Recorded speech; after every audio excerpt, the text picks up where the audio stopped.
أعوذ بالله من الشيطان الرجيم. بسم الله الرحمن الرحيم. Bismillahirrahmanirrahim. Assalamualaikum warahmatullahi wabarakatuh. Waalaikumsalam. Alhamdulillah, alhamdulillahilladzi arsala rasulahu bil huda wa dinil haq liyuzhirahu 'alad dini kullihi wa kafa billahi syahida. Asyhadu an la ilaha illallah wa asyhadu anna Muhammadan abduhu wa rasuluh sallallahu alaihi wasallam la nabiyya ba'da. Bapak dan ibu-ibu jamaah An-Nur yang berbahagia, kita bersyukur kehadirat Allah Subhanahu wa taala ya, kita sampai ke modul keempat ya dari 5 yang kita rencanakan ya. Bagaimana kita mengkonstruksi diri kita menjadi orang soleh. Untuk itu saya mencoba untuk mengingatkan kembali bahwa kita mau jadi orang soleh, kita mau jadi orang apapun ya, itu memang harus dikonstruksi, memang harus diciptakan oleh diri kita sendiri. Allah Subhanahu wa taala itu hanya memberikan fasilitas, memberikan instrumen pada kita. Kita mau mengkonstruksi diri kita mau sebagai apa? Jadi oleh karena itu kesolehan itu dikonstruksi. Kesolehan diri kita itu tidak datang tiba-tiba. Kesolehan diri kita itu bukanlah sesuatu yang muncul begitu saja gitu kan. Terus kalau kita tidak soleh, kemudian kita menyalahkan Allah. Itu tidak bisa. Allah memberikan fasilitas, Allah memberikan instrumen kepada kita, bagaimana kita untuk menjadi orang soleh. Tapi tinggal bagaimana kita mengkonstruksi diri kita itu untuk menjadi orang soleh. Nah, dalam paket saya yang diminta ini 5 kali pertemuan ya, sampai 4 kali pertemuan ini itu pendekatan konstruksi yang saya berikan itu adalah pendekatan behavioristik. Artinya lebih menekankan kepada pengetahuan yang kita dapat, pengetahuan yang kita miliki, kemudian dari pengetahuan itu kita tercipta sikap kita. Nah, dari sikap kita ini berkembang menjadi persepsi-persepsi kita, disinilah kita mengkonstruksi kita akan jadi soleh atau tidak. Nah, di pertemuan kelima nanti, insya Allah, saya akan mencoba dengan perspektif yang berbeda. Itu bukan lagi dengan pendekatan yang behavioristik yang menekankan kepada pengetahuan dan sikap. Tapi bagaimana kita mengkonstruksi diri kita itu dengan pendekatan kesadaran. Nah, beda. Jadi ada pengetahuan yang kita miliki, kemudian kita menjadi menciptakan atau membentuk satu sikap kita yang selama ini, yang kemarin-kemarin kita bicara sikap hidup yang kita bangun itu adalah wa bataghi fima atakallah daral akhirah wa la tansa nasibaka minad dunya wa ahsin kama ahsanallah ilaik. Nah, ini kan sikap yang kita bangun dari pengetahuan-pengetahuan kita yang sudah kita miliki. Ini pendekatan kita dari modul 1, 2, dan 3 sampai 4 ini. Tapi nanti di pertemuan kelima saya akan memberikan pendekatan yang berbeda dalam mengkonstruksi diri kita jadi orang soleh. Itu dengan pendekatan humanisme. Pendekatan humanisme ini adalah pendekatan yang lebih menekankan kepada kesadaran, gitu. Ya, ada sedikit perbedaan di situ. Nanti kita coba bandingkan mana yang lebih mudah, mana yang lebih mungkin dan lebih enak bagi kita untuk mengkonstruksi diri kita menjadi orang soleh. Nah, pertanyaannya adalah, apakah saat ini kita sudah menjadi orang soleh? Bisa ya, bisa tidak? Ya, saya bisa tidak. Nah, oleh karena itu konstruksi itu harus dijalankan terus, tidak berhenti di tengah jalan. Ya, seperti kita mengkonstruksi rumah, ya kalau seandainya pada titik tertentu kita sudah puas, ya selesai sampai di situ gitu kan. Tapi kita harus mengupdate, harus memaintenance, harus merubah dan mengupgrade gitu kan. Disitulah kualitas kesolehan kita itu dipelihara terus dan dinaikkan gitu kan. Nah, konstruksinya itu harus dijaga gitu kan. Konstruksi itu bisa lapuk sebenarnya gitu kan. Nah, Bapak Ibu yang berbahagia, itu sebagai pengantar saya, ini sekedar mengingatkan saja bagi kita, apakah kita sebagai orang soleh itu sudah masuk ke dalam indikator ini. Taruhlah umpamanya kita beriman pada Allah, kita beriman kepada hari yang akhir, itu udah pasti ya, udah pasti ya. Cuman sejauh mana kualitas iman kita, nah itu urusan nantilah ya. Kemudian ini wa ya'muruna bil ma'ruf. Ini adalah ciri orang soleh itu kan seperti ini. Yang paling susah itu sebenarnya yang berikutnya, wa yanhau 'anil munkar. Kita menganggap diri kita sebagai orang soleh, kita merasa diri kita puas sebagai orang soleh, itu hanya berhenti sampai ibadah. Ya, beriman, kita beribadah, itu kita berhenti sampai di situ, gitu kan? Menganggap bahwa diri kita adalah orang soleh. Padahal kalau dilihat dari Al-Quran, seperti di dalam surat Al-Imran 114 ini, ada yang lebih sulit itu adalah ya'muruna bil ma'ruf, mengajak orang untuk berbuat kebaikan. Selalu ngajak orang berbuat kebaikan. Mulai dari diri sendiri, sampai keluarga, sampai tetangga, sampai semuanya. Ini mungkin tidak terlalu berat.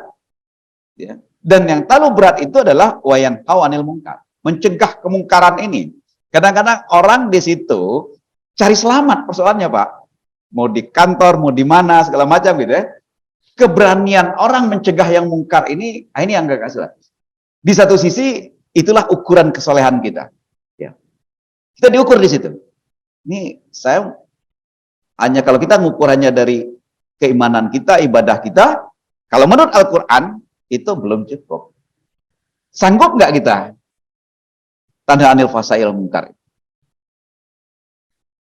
Padahal itu diciptakan oleh Allah, ya kan? Instrumennya melalui sholat, kan? Ya. Nah, berikutnya apa? Wa yusari'u fil khairat. Mengutamakan, memprioritaskan akhirat. Nah, disinilah munculnya sikap tadi itu. Ya. Wa bataghi fima atakalah darul akhirah itu adalah sikap kita untuk menjadi orang soleh. Karena salah satu cirinya itu adalah wa yusari'u fil khairat, mengutamakan, memprioritaskan kepentingan akhirat. Ya. Nah, berikutnya itu adalah memang orang yang rajin sholat. Terutama sholat-sholat. Kalau sholat wajib pastilah. Tapi sholat sunat, seperti sholat malam, gitu kan. Anna al-laili wahum yasjudun. Sholat malam.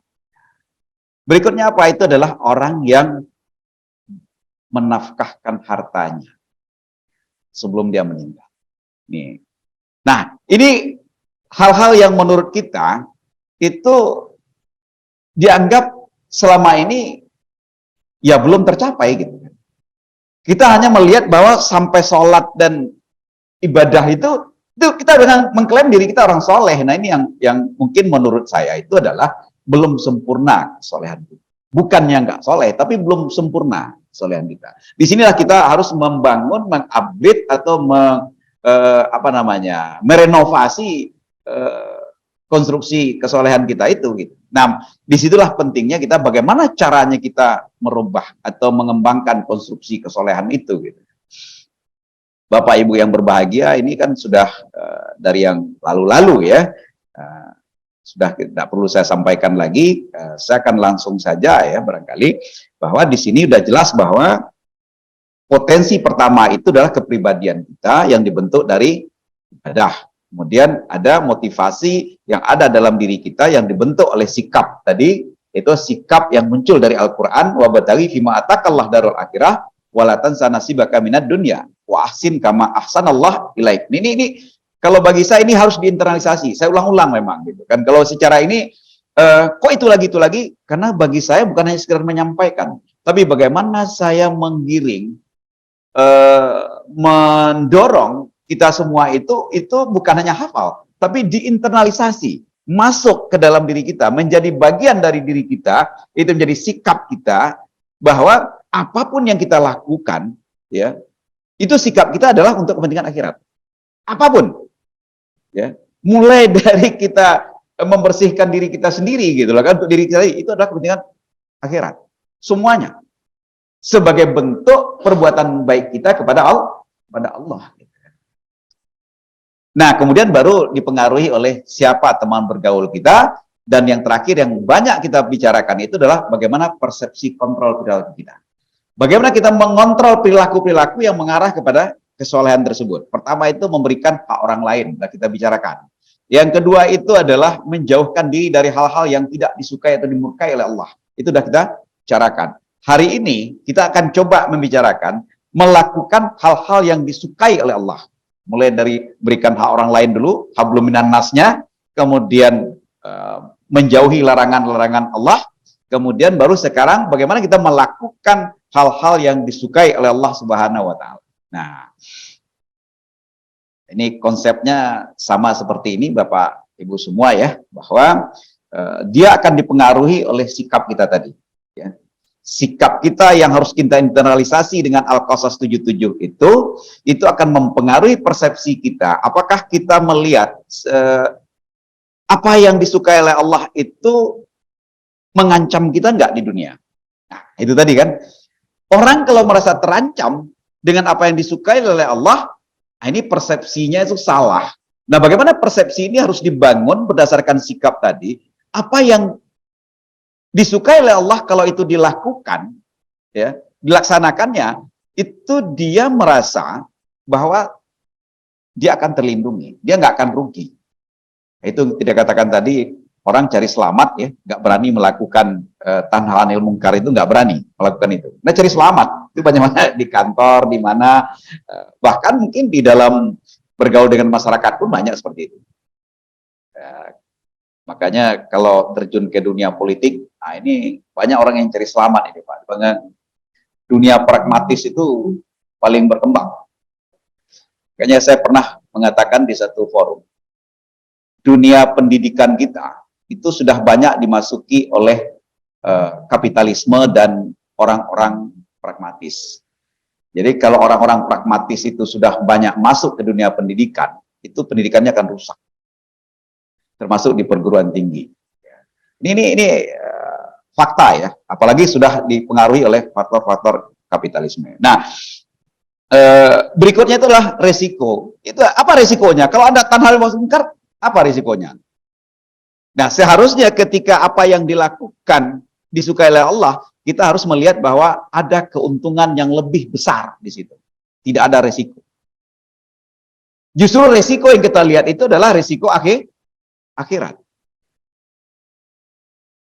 Tekanan yang kita berikan itu adalah tekanan dari Allah Subhanahu wa taala. Itu yang harus kita lihat dalam persepsi kita, karena sikap kita itu mengedepankan, mementingkan akhirat. Tidak ada hambatan bagi kita untuk hal-hal yang seperti itu. Nah, diperkuat dengan karakteristik personality kita yang sudah dibentuk karena faktor ibadah.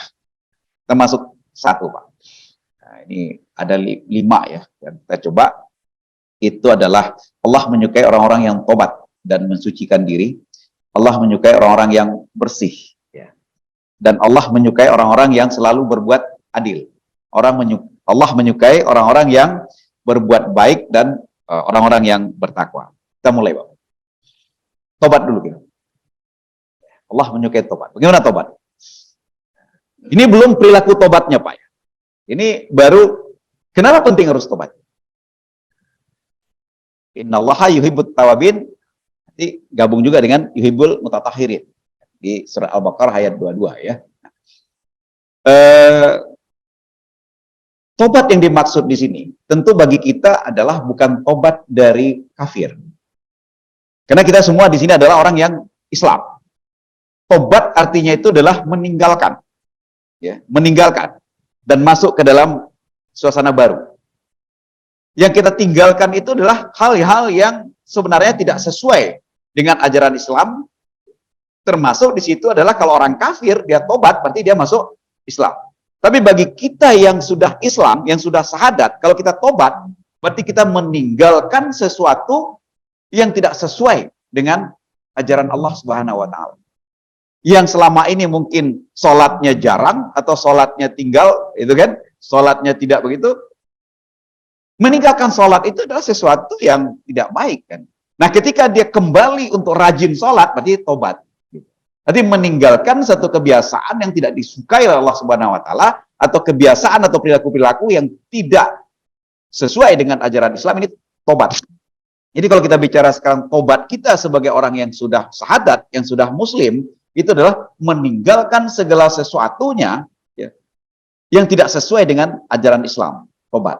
Jadi kita tobat itu bagi kita itu adalah kapan perlu ya, setiap saat. Makanya kita diminta selalu istighfar. Lebih banyaklah kita beristighfar. Karena istighfar adalah sebuah bentuk verbal kita secara bahasa untuk mengatakan bahwa kita tobat. Tapi tobat itu tidak cukup hanya dengan ucapan.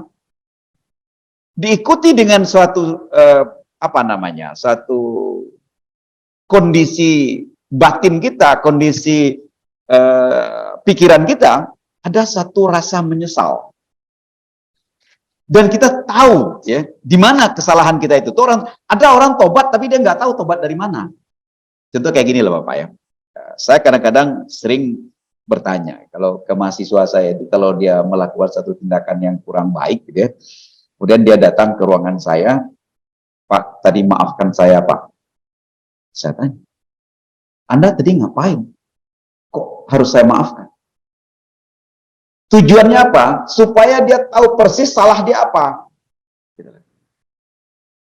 Jangan hanya sekadar melihat ekspresi kita kurang baik, kemudian dia minta maaf. Dia sendiri nggak tahu salahnya apa. Jadi kita harus yakinkan, Anda minta maaf, maaf yang mana? Nah, Allah pun juga seperti itu. Ketika kita istighfar, gitu kan, Astagfirullahaladzim, gitu kan. Kapan perlu kita ingat dosa-dosa kita yang kita sesali, yang itu memang kita tahu itu salah, kita sadari itu. Nah, itulah yang harus kita tinggalkan. Kemudian kita nggak balik lagi ke situ. Kalau balik lagi ke situ, itu namanya bukan tobat. Itu namanya tidak meninggalkan, gitu kan? Hanya mampir sebentar, gitu kan? Kemudian di dalam surat An-Nur itu dikatakan bahwa watubu ilallah jami'an. Bertobatlah kamu semua kepada Allah, wahai orang-orang yang ini perintah tobat ini kan. Kita diminta untuk bertobat. Kemudian juga di dalam ayat lain disebutkan ya ayyuhallazina amanu tubu ilallah taubatan nasuha. Tobatlah kita kepada Allah dengan semurni-murninya tobat. Terus deh.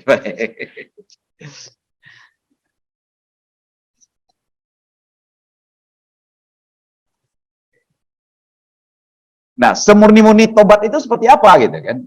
Ini kita lihat, inilah bentuk perilakunya kalau kita mau tobat gitu kan. Terus deh. Oke. Nah, inilah Bapak Ibu. Ini ada kaitannya dengan menyikapi ya, bagaimana sikap kita terhadap indikator tobat ini. Siapa yang tobat? Coba. Itu di dalam surat At-Taubah 112 dikatakan at-ta'abun. Orang-orang yang bertobat. Siapa orang-orang yang tobat itu? Nah, inilah kontrol perilaku kita. Apakah kita termasuk orang yang mampu untuk bertobat itu atau tidak? Gitu kan? Ya. Mampu nggak kita melakukan itu? Al-abidun. Orang yang rajin beribadah. Taat beribadah. Yang selama ini dia nggak taat beribadah, dia jadi taat beribadah. Ini adalah ciri orang yang mulai tobat. Ciri orang yang mulai tobat. Nggak pernah lagi meninggalkan ibadah yang wajib. Kapan perlu ditambah dengan ibadah-ibadah yang sunnah. Nah, berikutnya apa lagi? Alhamidun. Orang-orang yang memuji. Yang selalu tasbih kepada Allah Subhanahu wa Ta'ala. Berzikir dengan tasbihnya lebih banyak. Kemudian as-saihun. Gitu.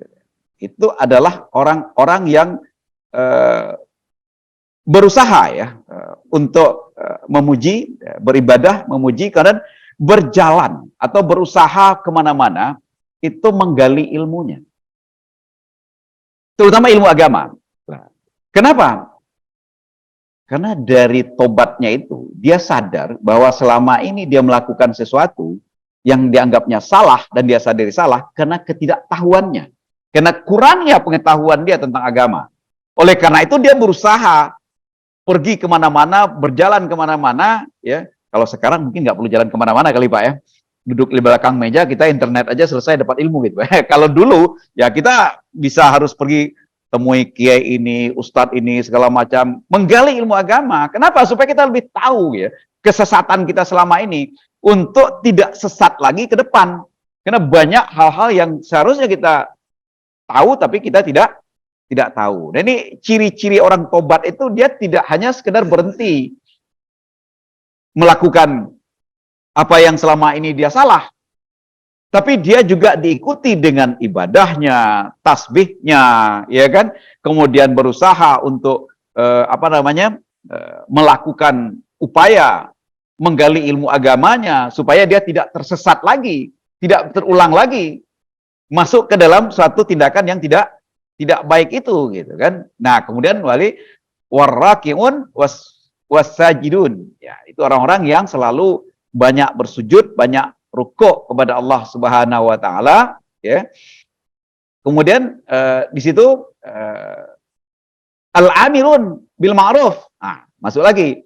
Dia walaupun orang tobat itu, dia mencoba mengajak orang untuk berbuat baik. Paling tidak dia katakan kepada temannya yang sama-sama dulu maksiat, maaf nih Pak, udahlah, berhentilah maksiatnya, gitu kan. Sekarang udah zaman modern ini, jangan maksiat lagi, gitu. Berusaha ngajak orang itu. Jadi teman-teman yang dulu ini diajak, itu tandanya orang tobat. Jadi bukan hanya menyelamatkan diri sendiri, gitu kan. Jadi kalau dulu pernah ada teman-teman kita sama-sama belum taat gitu dalam beribadah, nah berusaha kita bawa untuk taat beribadah, gitu kan. Kemudian baru wanahu na'anil mungkar. Orang-orang yang tobat itu pun juga, walaupun tadi ini bagian dari ciri orang soleh kan, makanya ini mengkonstruksi diri nih. Ya, mengkonstruksi diri itu apa? Mulai dari berusaha. Orang dari tobat itu kita berusaha. Ciri-ciri orang tobat yang tobatan nasuhati ya seperti ini. Ini kata Al-Quran kan, dalam surat At-Taubah kan. At-taibun, orang-orang yang tobat itu adalah orang yang kayak gini nih. Gitu. Jadi kita ini selalu bertobat. Selalu berusaha untuk tobat, gitu kan. Mulai dari ibadahnya ditingkatkan. Bukan hanya kuantitasnya, tapi juga kualitasnya, gitu. Kekhusyuan sholatnya harus ditingkatkan, gitu kan. Nah, yang paling berat itu sebenarnya seperti yang saya katakan dari awal tadi, itu kan wanahu na'anil mungkar ini. Ya. Nah, berikutnya itu apa? Wal hafizuna li hududillah. Itu adalah memelihara hukum-hukum Allah. Ini yang berat, Pak. Bagaimana kita memelihara hukum-hukum Allah itu? Ya kan? Jadi syariat-syariat Islam itu kita pelihara dengan baik.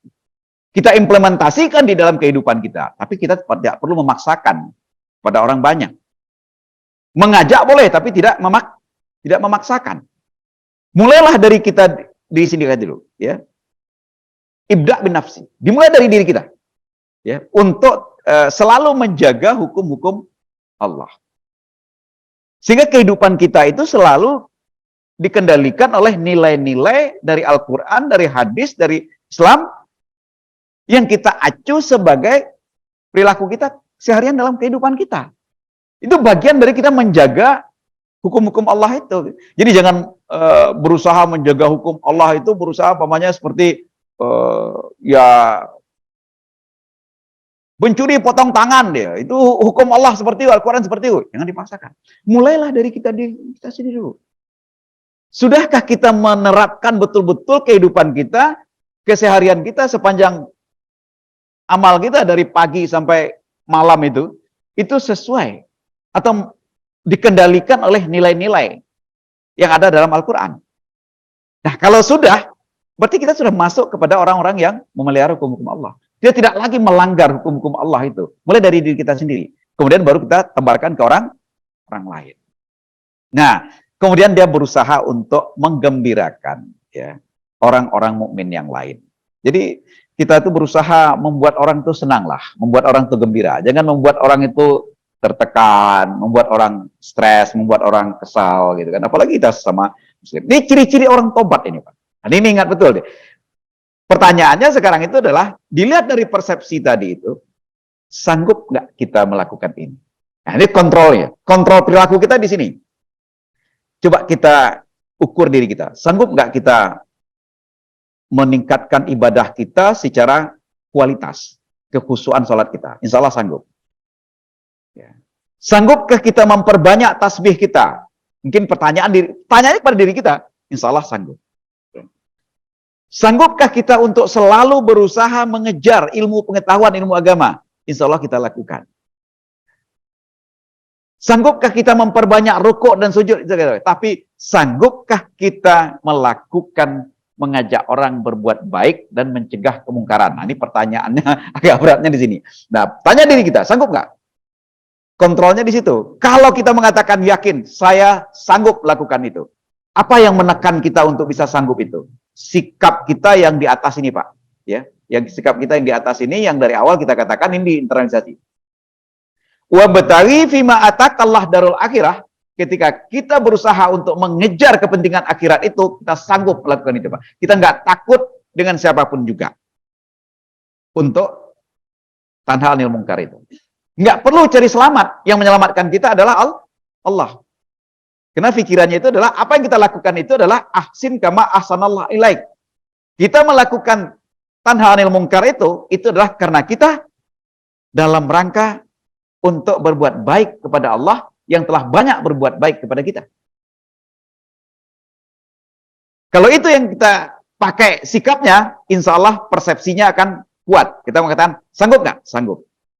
Tapi kalau kita balik ya, kepentingannya dunia yang lebih duluan, pasti persepsinya lemah. Dia akan, wah ntar dulu, kalau gue dipecat kerja gimana ceritanya nih? Dia nggak yakin nih, kalau Allah itu yang akan menyelamatkan dia. Ah, kalau begini, nggak benar ini, nanti saya dibenci orang nih. Biarin aja. Lebih baik dibenci orang daripada dibenci Allah. Ini kalau orang yang sikap hidupnya apa? Sikap hidupnya mengedepankan kepentingan akhirat. Nggak penting. Dia akan mengatakan persepsinya, saya sanggup melakukan itu. Ya. Terutama melakukan yang berat itu memang wa nahu anil munkar ini, Pak. Ya.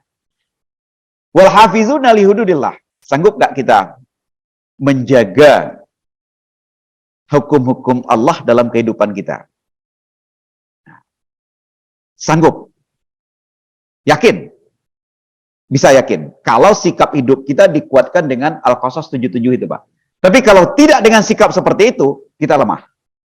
Kadang-kadang kita katakan sanggup, kadang-kadang kita katakan tidak. Itu mudahnya kita melanggar hukum-hukum Allah dalam kehidupan kita, karena kita tidak kuat dalam sikap hidup kita.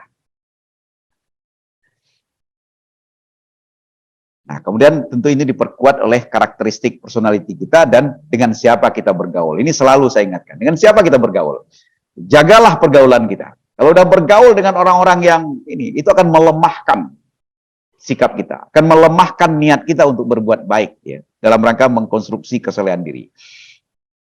Bapak Ibu yang berbahagia, ini saya lanjut saja kepada suci, karena Allah tadi mengatakan di atas itu Nah, kalau di sini tadi kan saya katakan kan innallaha yuhibbut tawabin wa yuhibbul mutatahhirin. Allah itu suka dengan orang-orang yang bersih, orang yang suci. Pertama itu tentu kita lihat suci itu tidak secara fisik, tapi suci secara akidah.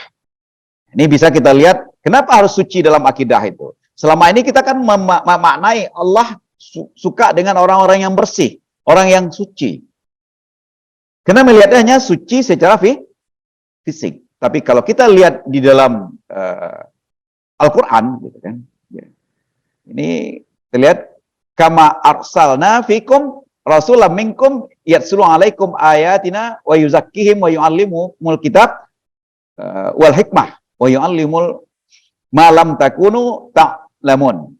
Sebagaimana kami telah mengutus kepadamu Rasul, hai Muhammad, ya, kamu yang membacakan ayat-ayat Al-Quran pada mereka. Jadi di sini yasluna alaikum ayatina wa yuzakkihim. Jadi membersihkan akidah itu penting di sini.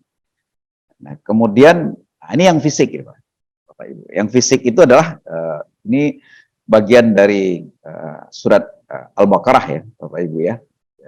Ya ayyuhallazina amanu idza kuntum ila shalah, ini salat ayat wudu sebenarnya. Ya.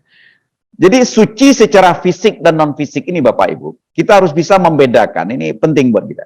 Apa bedanya najis dengan hadas, Pak? Ya. Apa bedanya najis dengan hadas? Najis itu adalah fisik, Pak.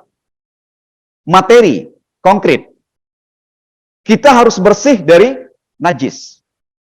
Makanya kita kalau, maaf, buang air, kita harus bersuci, kita harus cebok. Karena di situ fisik itu, materi itu. Karena materi yang kita keluarkan itu, materi yang bersifat najis itu adalah sesuatu yang berbahaya sebenarnya. Di najis itu terdapat bakteri atau virus atau kuman atau apa, itu pasti ada di situ. Makanya Allah, saya selalu mengatakan begini ya, dalam konteks lain, tapi mungkin ini nggak 100% betul, masih perlu diuji nih. Ya. Najis itu pada prinsipnya adalah hasil produksi metabolisme makhluk hidup yang sudah tidak berguna lagi bagi tubuhnya. Keluar. Najis dia. Ya. Makanya dia keluarnya itu adalah melalui sesuatu yang kotor. Buang air kecil. Ya kan? Kemudian buang air besar. Itu kotor. Darah yang keluar, yang sudah keluar dari tubuh kita, itu sudah tercemar. Dia jadi najis. Tapi air ludah nggak najis, Pak. Kenapa? Karena air ludah itu diproduksi oleh tubuh kita, ada gunanya itu. Ya kan? Itu untuk biar mulut kita itu selalu steril gitu kan. Air ludah. Coba kalau kering, sering kering mulut kita, sariawan muncul, Pak. Nah, dia nggak najis itu. Tapi ini masih perlu. Binatang pun juga gitu, Pak. Ayam Bapak pegang nggak najis, Pak. Nggak apa-apa, pegang ayam, wudu, nggak apa-apa. Tapi kalau, maaf, tai ayam, lain ceritanya tuh. Jadi sesuatu yang kotor itu adalah najis bentuknya. Kita harus suci dari hal-hal yang bersifat najis. Itu bersifat materi. Kalau hadas apa, Pak? Hadas itu adalah kondisi kita secara syar'i. Mungkin saja kita adalah bersih secara dari najis, dari materi, tapi kita tidak suci secara syar'i. Contohnya, kalau kita tadi habis sholat nih segala macam, kita sekarang mungkin udah batal, Pak. Nah, tadi kita, maaf, kentut atau apa gitu kan, kita udah selesai. Berarti udah. Kita berada dalam posisi tidak suci secara syar'i. Sehingga kita nggak bisa untuk beribadah. Ini artinya kesucian itu adalah suci dari hal yang bersifat fisik, itu adalah najis, suci dari hal yang bersifat non-fisik. Itu kondisi syar'i tadi. Nah, ini terbagi dua kan? Ada yang hadas besar, ada yang hadas kecil. Nah, kalau yang hadas besar, inilah yang saya merahkan ini, wa in kuntum junuban fattaharu. Ya, mungkin kita maaf, habis junub, mungkin kita udah bersih, Pak. Secara materi udah bersih. Kita udah ke kamar mandi, udah bersih, segala macam. Tapi kita belum bersih secara kondisi syar'i. Bersihkan dulu secara syar'i, nggak terlihat itu. Itu non-fisik itu. Kita harus mandi. Kita habis dari buang hajat itu, Pak. Kita bersihkan semua dan segala macam, bersih kita sudah. Bersih dari najis. Bersih dari materi. Tapi kita tidak bersih dari kondisi syar'i, dari hadas. Kalau mau bersih lagi kita harus wudu. Nah, Allah menyukai orang-orang yang bersih, yang suci, berarti dua-duanya, Pak. Oleh karena itu kita harus menjaga wudu. Semaksimal mungkin kita harus berusaha menjaga wudu kita. Walaupun tidak ingin untuk sholat. Bagaimana kita menjaga wudu? Mau tidur kita wudu. Sepanjang kehidupan keseharian kita, selagi kita bisa menjaga wudu kita jaga wudu kita. Sehingga kita selalu berada dalam kondisi yang bersih dan suci. Ini yang diinginkan oleh Allah. Ini yang disukai oleh Allah SWT. Nah, Bapak Ibu yang berbahagia, kemudian inilah bagaimana kita mengamalkannya itu tadi itu dalam bentuk perilaku bersihnya itu, ya. Kita ukur lagi dengan persepsi kita dan sikap kita itu, ini perilaku bersih dalam akidah. Di sini wa'budullaha wa la tusyriku bihi syai'an. Beribadahlah kita tanpa syirik. Kadang-kadang kan kita pikiran kita ya, kita mengatakan iyyaka na'budu. Kita salat nih. Iyyaka na'budu. Hanya pada engkaulah kaya beribadah ya Allah. Tapi di mulut pikiran kita kemana? Berarti kita pada posisi itu belum bersih secara akidah itu. Mulut kita mengatakan iyyaka na'budu. Hanya kepada engkaulah ya Allah saya beribadah. Sementara pikiran kita, perasaan kita kemana? Pada saat kita sholat. Bapak Ibu yang berbahagia. Sebenarnya memang terasa. Saya secara pribadi juga merasakan. Ada saat-saatnya kita sholat itu betul-betul terasa, nyambung. Alhamdulillahirrabbilalamin.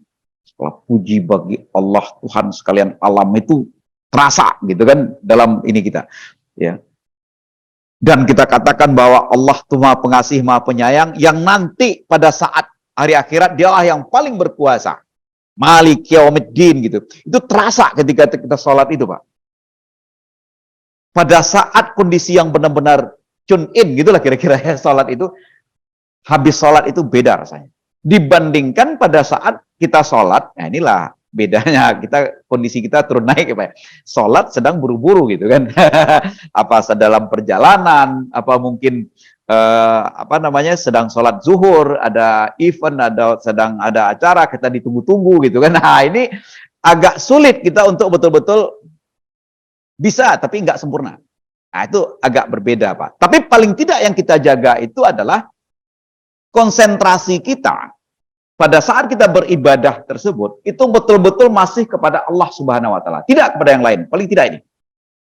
Kalau enggak, kan betul-betul tune in apa yang kita baca itu. Minimal itu, Pak. Karena jangan sampai kita ibadah tapi larinya kemana-mana. Karena yang perlu jaga itu adalah wa'budullah, ya, artinya beribadahlah kepada Allah dan jangan kamu persekutukan saat ibadah. Ini yang berbahaya.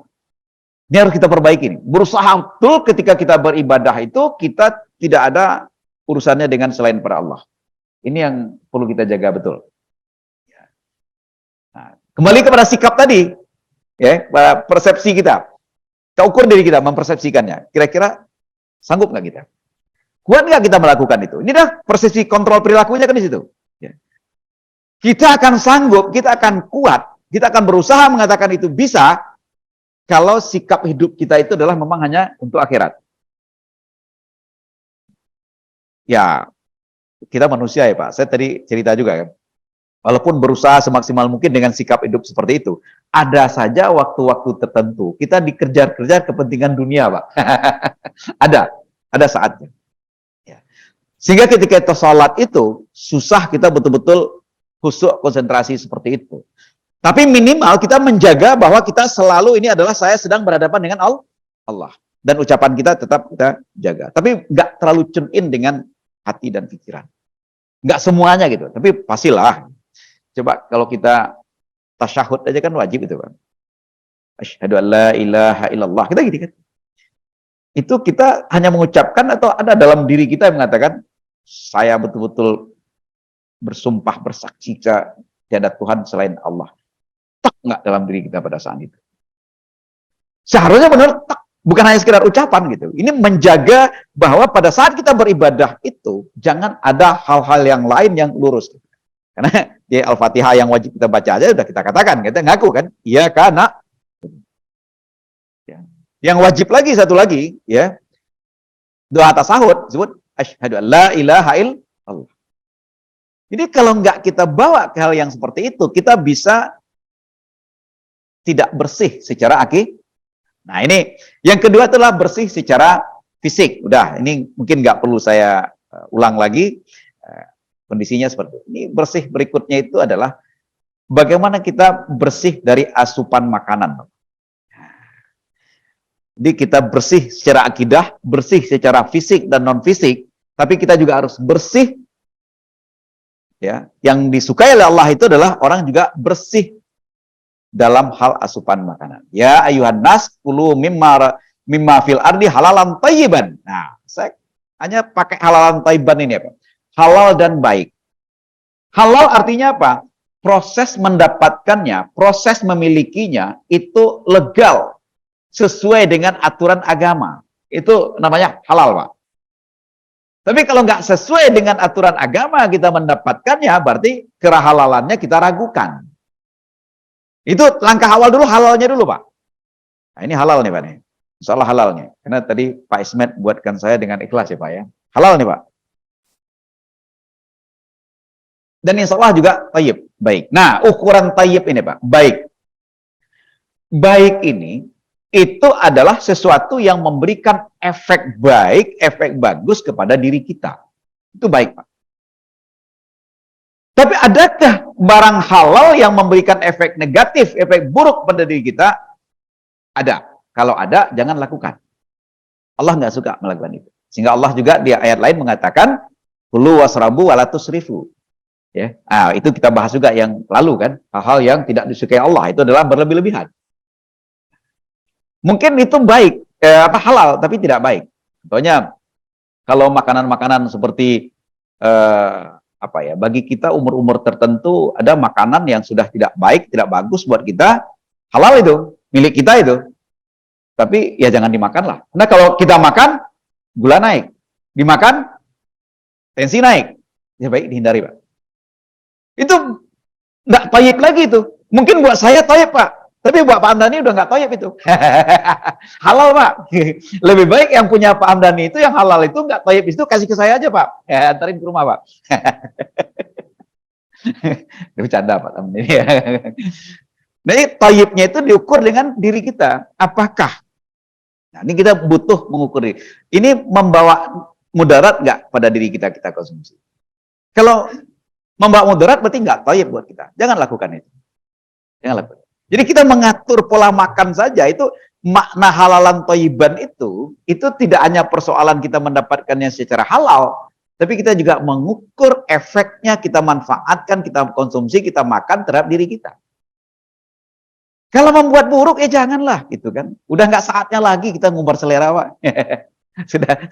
sudah habis waktunya, gitu kan. Tinggal kita menjaga saja, gitu kan. Nah, berikutnya lagi itu adalah bersih dalam pakaian. Ini di dalam surat Al-Mudatsir, gitu. Wasyabaka fatahhir, bersihkan pakaianmu. Nah, ini yang sering, maaf Bapak Ibu ya. Kita kadang-kadang miris ya. Kalau sekarang udah agak lebih baik. Dulu buat orang, citra Islam itu adalah, maaf, agak kotor, jorok. Orang Islam dianggap orang kotor, orang jorok gitu kan. Yang bersih itu adalah orang-orang modern yang ada di gedung-gedung apa gitu. Orang Islam masjid itu diidentikan WC-nya kotor gitu. Kalau sekarang udah bagus-bagus gitu kan.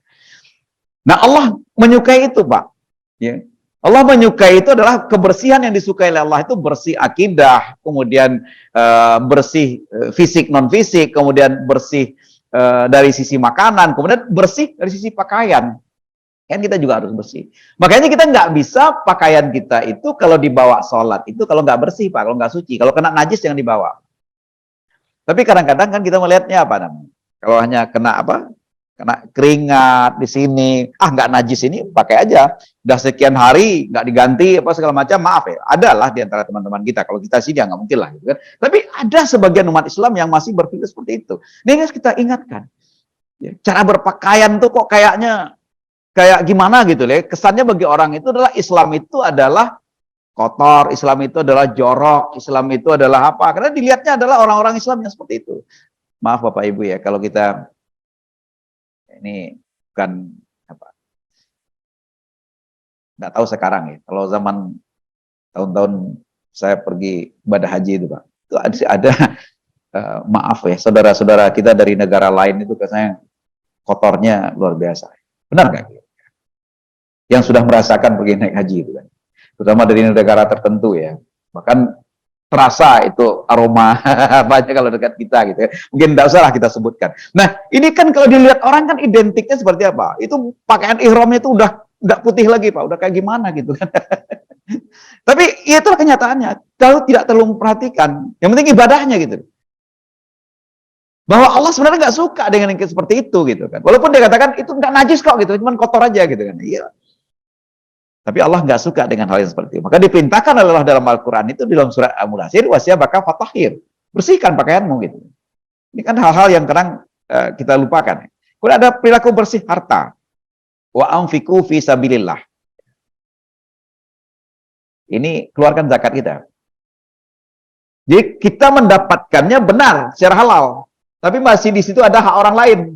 Nah, bersihkan harta kita.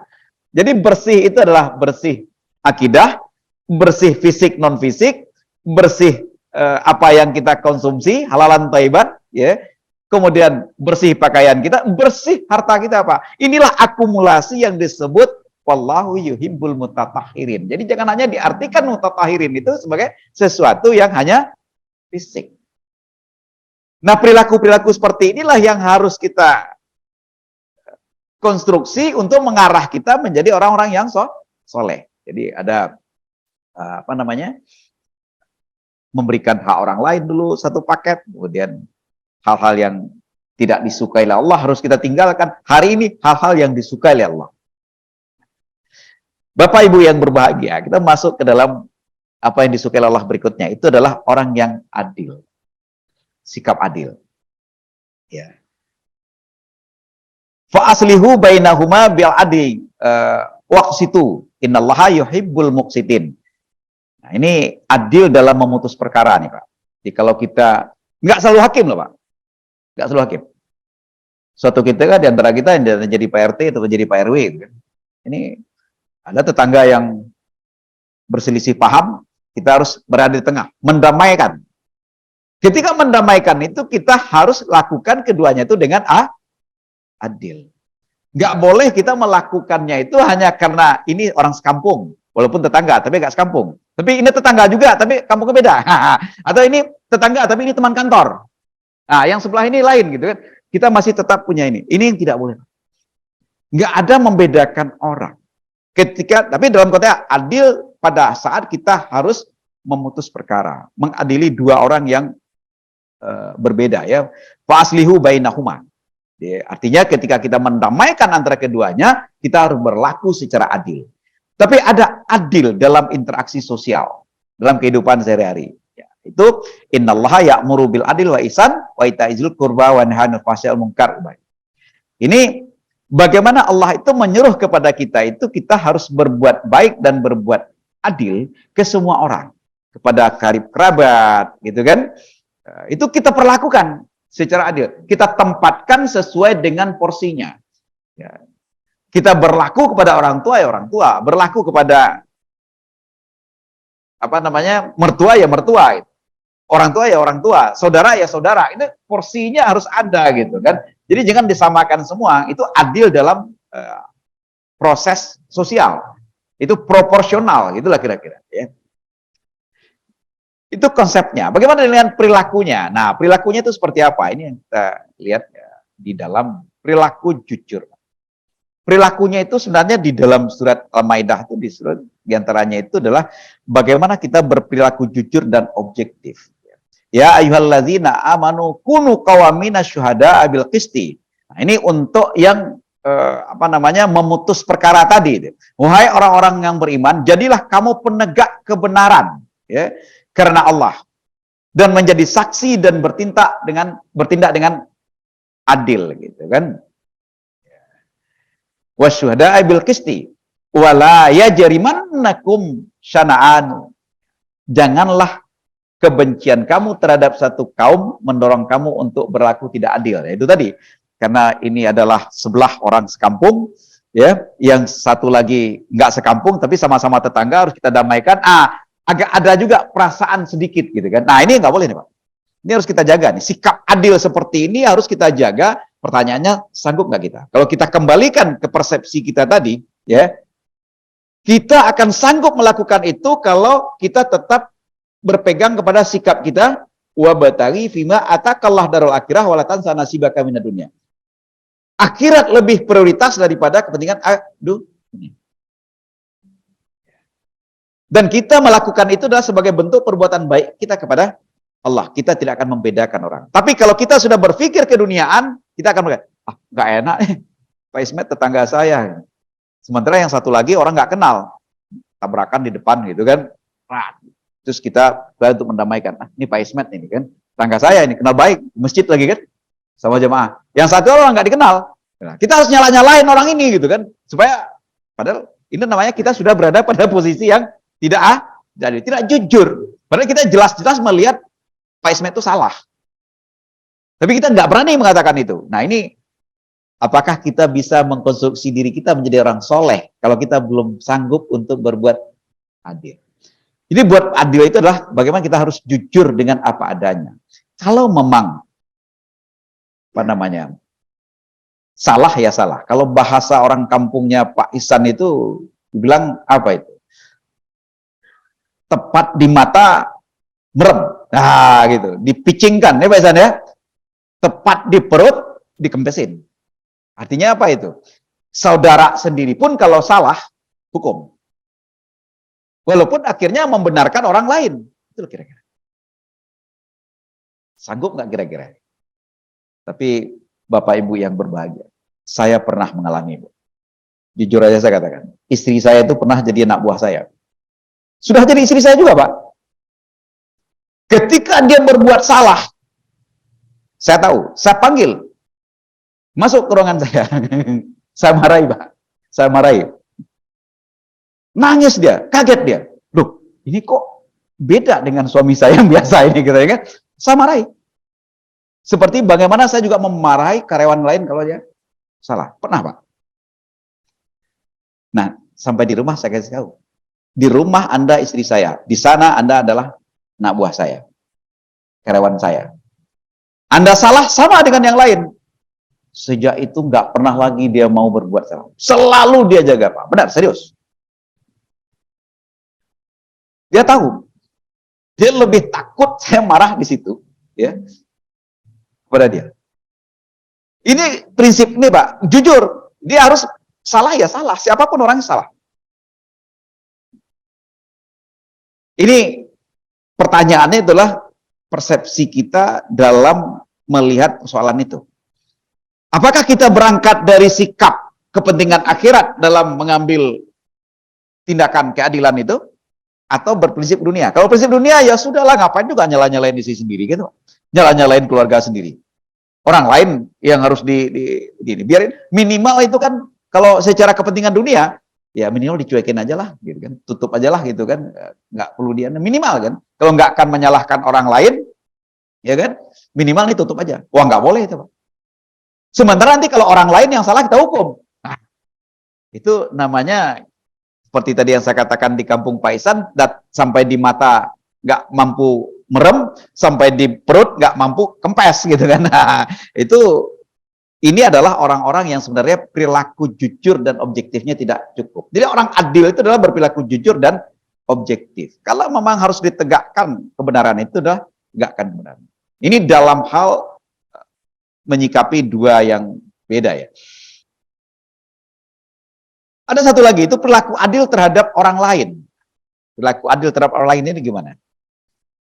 Ya ayyuhalladzina amanu la ta'kulu amwalakum bainakum bil batil. Jadi ketika kita mengambil atau saling mendapatkan hak gitu kan. Itu bagaimana kita mendapatkan hak itu dengan cara baik gitu kan, dengan cara halal. Janganlah kita mengambil harta orang lain tersebut yaitu kan dengan cara batil, dengan cara tidak baik.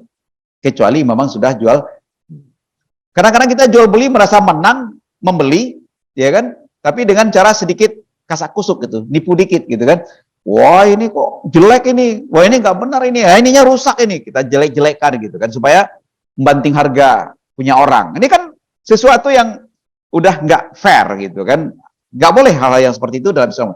Itu cara halal, itu cara yang tidak baik, yang tidak halal. Jadi bagaimana kita memperlakukan adil terhadap hak orang lain gitu kan. Paling tidak itu dengan apa? Dengan cara kalau kita ingin mendapatkan punya orang lain jadi milik kita, itu lakukanlah dengan cara baik tanpa merugikan orang itu. Ya. Ini terutama pada saat jual beli, transaksi segala macam. Nah ini penting. Terus kita jaga, Pak. Berikutnya itu apa? Itu adalah perilaku adil terhadap orang lain juga. Ini masih kalau kita lihat di dalam surat Al-Mutaffifin gitu kan dikatakan wailul lil mutaffifin gitu kan. Ini celakalah yaitu orang-orang yang selalu berbuat curang. Di antaranya itu adalah orang-orang yang apabila allazina iza katanu 'alan nas yastufun. Kalau dia itu yang menerima itu kurang sedikit aja takarannya dia minta, Pak, ditagih. Oh ini kurang nih gitu kan. Oh ini nggak cukup nih gitu kan. Itu ditagih, dia minta dicukupkan, dia minta disempurnakan takarannya. Tapi apabila wa iza kulluhum auzanuhum yaksyurun. Giliran dia yang menimbang, giliran dia yang menakar, dia menimbang untuk orang lain itu mengurangi. Nah, ini sering pedagang-pedagang itu kan gitu, Pak ya. Kalau di kampung saya dulu, Pak, itu kalau dia membeli, cara apa namanya? Cara dia menakar itu, Pak. Ini naik ke atas nih, Pak. Ini kan takarannya kan gini nih, Pak ya. Ini naik nih, Pak. Dia kan, tapi kenceng itu, nuangnya kenceng gitu. Nah, ini naik, Pak. Tapi kalau giliran menjual, ininya bengkok, Pak. Jadi agak ke dalam dari bibir takaran itu kan. Nah, cepat ininya. Itu kelihaian orang-orang seperti itu, orang yang nakar-nakar. Nah, ini orang-orang kayak gini sebenarnya dia beruntung. Tapi kalau orang yang dengan sikap hidupnya melakukan jual beli, melakukan tindakan seperti itu adalah, saya melakukan perdagangan ini adalah untuk kepentingan akhirat. Saya hidup ini untuk akhirat. Dia rata ya rata, beli rata, kemudian menjual juga rata. Ini kan giliran membeli, nakarnya begini kan, tinggal lebih dia dari apa? Gini kan, dia gini juga, Pak. Dia gini, tapi giliran menjual, itu sedikit. Ya kalau 1 liter, 2 liter, 1 tekong itu kan mungkin nggak banyak. Tapi kalau dia belinya sekian, berapa banyak dia kelebihan? Ini hal-hal seperti ini kan perlu dijaga. Ini diingatkan oleh Allah Subhanahu Wa Taala melalui surat Al-Mutaffifin. Celakalah orang-orang yang selalu buat curang itu.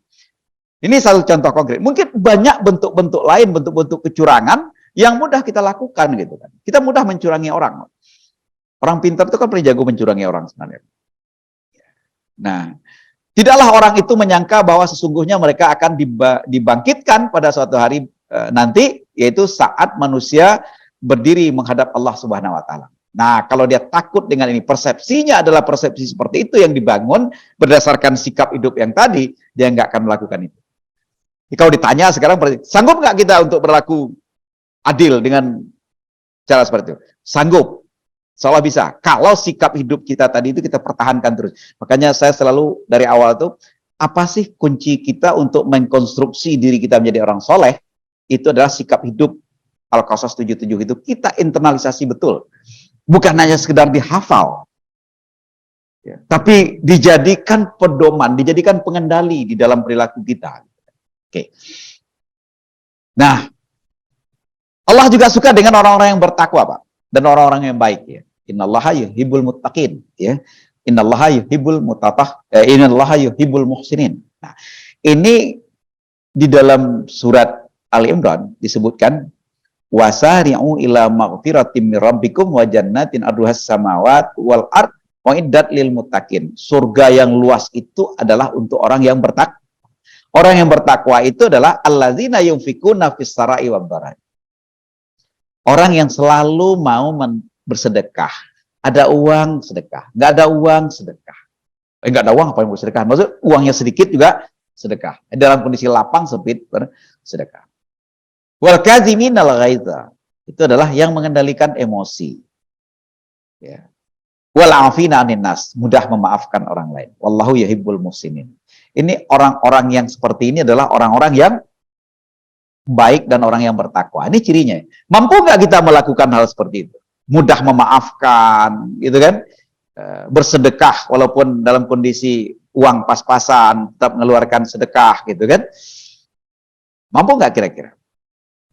Mengendalikan emosi, seperti kalau kita mengacu kepada Rasulullah, ya. Rasulullah itu sampai diludahinnya oleh orang kafir pun dia masih bisa mengendalikan emosinya. Kalau acuan kita Rasulullah gitu kan. Lah kita hanya digesek dikit aja kendaraan kita sama orang berantem boleh gitu ya. Ini pengendalian emosi kan. Tapi saya salut Pak ketika saya pernah ke ya mungkin sebenarnya kita dengan mereka sama ya, sama-sama negara mayoritas Islam tapi bukan negara Islam ya. Ketika saya pernah ke Mesir, ke Kairo, itu orang biasa Pak, tapi kalau saya ada yang nabrak kendaraannya, dia turun, afwan, maaf, udah selesai Pak, nggak ngajak ribut lagi Pak. Tapi di Indonesia Pak, tadi pagi kita baca, hanya gara-gara spion tabrak mati Pak, dicakung. Ya kan? Hanya gara-gara itu Pak. Itu pengendalian emosinya Pak. Bagaimana orang mau berbuat baik kalau emosinya nggak bisa dikendalikan? Makanya Allah di sini mengatakan itu wal kaziminal ghaidha. Wal afina, dia sebenarnya memaafkan. Orang udah minta maaf kok gitu. Tapi kadang-kadang di kita juga gitu, sudah nabrak, lari, ya kan? Namanya maaf ya, yang suka motor ya, tak dan nyenggol, dia tahu bakal dimintai pertanggungjawaban oleh orang, kabur pak. Kena kabur oleh yang mobil juga kesel gitu. Ah, ini yang dikejar kan. Kira terjadi. Kenapa? Sikap orang kita itu yang mayoritas Islam itu belum Islami dalam hal ini. Tapi kondisi ketakwaan dan berbuat baik itu masih agak rendah kualitasnya masyarakat kita ini. Disitulah kalau kita ambil ayat lain, mana kan? Walau anna ahlal qura amanu wattaqau la fatahna alaihim barakatun minas samawati wal ardh. Seandainya penduduk negeri itu banyak yang beriman dan bertakwa, Allah akan menurunkan keberkahan bagi masyarakatnya, bagi umatnya. Artinya keberkahan itu adalah segala sesuatunya kebaikan. Apa yang ada, efeknya baik. Apapun efeknya baik. Punya barang, punya efek baik. Ya. Punya uang, punya efek baik. Punya rumah, punya efek baik. Baik untuk diri maupun orang lain. Tapi kalau ada satu barang kita miliki, tapi tidak membawa kebaikan, itu namanya nggak berkah, Pak. Nah, negeri ini akan berkah. Allah akan turunkan berkahnya kalau umatnya, rakyatnya itu adalah beriman dan bertakwa. Wallahu anna ahlal qura amanu wattaqau la fatahna alaihim barakatun minas samawati. Allah akan berkah. Tapi kalau secara logika kita pakai, Pak, memang benar. Coba kita lihat. Kalau semua mayoritas lah, nggak usah semua, mayoritas rakyat ini beriman, kita ukur dengan indikator beriman yang pernah kita pakai surat Al-Mu'minun, Pak. Gitu. Orang-orang beriman itu adalah sholatnya khusyuk, ya kan? Menjaga perkataannya, ya. Kemudian menjaga zakatnya, bayaran zakat. Kalau orang beriman itu dia menjaga selalu bayar zakat, ya. Allazina hum lizakati, dia selalu bayar zakat. Kalau itu dilakukan, berarti kan semua orang nggak miskin, Pak. Coba. Di Indonesia ini kalau semua orang-orang kaya itu sadar, disiplin mengeluarkan zakat, persoalan kemiskinan di Indonesia selesai. Makanya dikatakan itu, kalau seandainya umat ini banyak yang beriman, keberkahan keluar. Orang beriman itu kalau nggak terlalu banyak mengeluarkan kata-kata yang ejek sana, ejek sini, aman, Pak. Saya kalau berbicara baik-baik aja dengan Pak Ismet, walaupun mungkin ada masalah gitu, tapi ngomongnya dengan baik-baik, selesai, Pak. Tapi belum apa-apa, udah ngomongnya tinggi langsung, kemudian apalagi keluar kata-kata yang tidak pantas gitu kan, belum apa-apa, ini kan udah.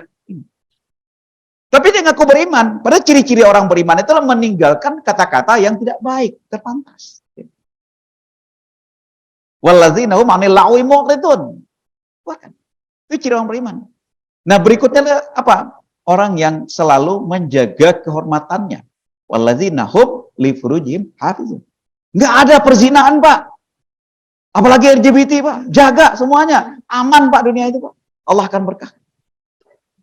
Itu ciri orang beriman, kan? Apalagi ciri orang beriman kalau kita pakai surat Al-Mu'minun dia. Wallazina hum li amanatihim wa ahdihim ra'un. Orang-orangnya amanah semua, Pak. Kalau orang amanah semua, berarti selesai urusannya, Pak. Jujur semua itu. Kalau orang amanah itu artinya apa? Kalau ada hak orang lain di kita, berikan. Kalau ada kewajiban kita, laksanakan. Ya, orang amanah kan seperti itu. Kalau itu semua dilakukan, banyak orang beriman, secara logika, gitu kan, secara fakta, ya pastilah kan baik. Nah, terus kita lihat lagi ciri-ciri orang bertakwa. Kalau disebutkan tadi, walau anna ahlal qura amanu wattaqau, orang bertakwa, ini orang bertakwa itu apa? Banyak mengeluarkan sedekah, rajin mengeluarkan sedekah walaupun sedikit, gitu kan? Lagi uang kurang, ya. Kemudian gampang memaafkan orang, bisa mengendalikan emosi, ya kan? Di sinilah Allah mengatakan wallahu yuhibbul muhsinin. Allah suka dengan orang-orang yang berbaik. Nah, inilah barangkali Bapak Ibu yang berbahagia. Beberapa tindakan-tindakan, perilaku-perilaku yang disukai oleh Allah Subhanahu wa taala, yang bisa kita jadikan bahan untuk mengkonstruksi diri kita menjadi orang soleh.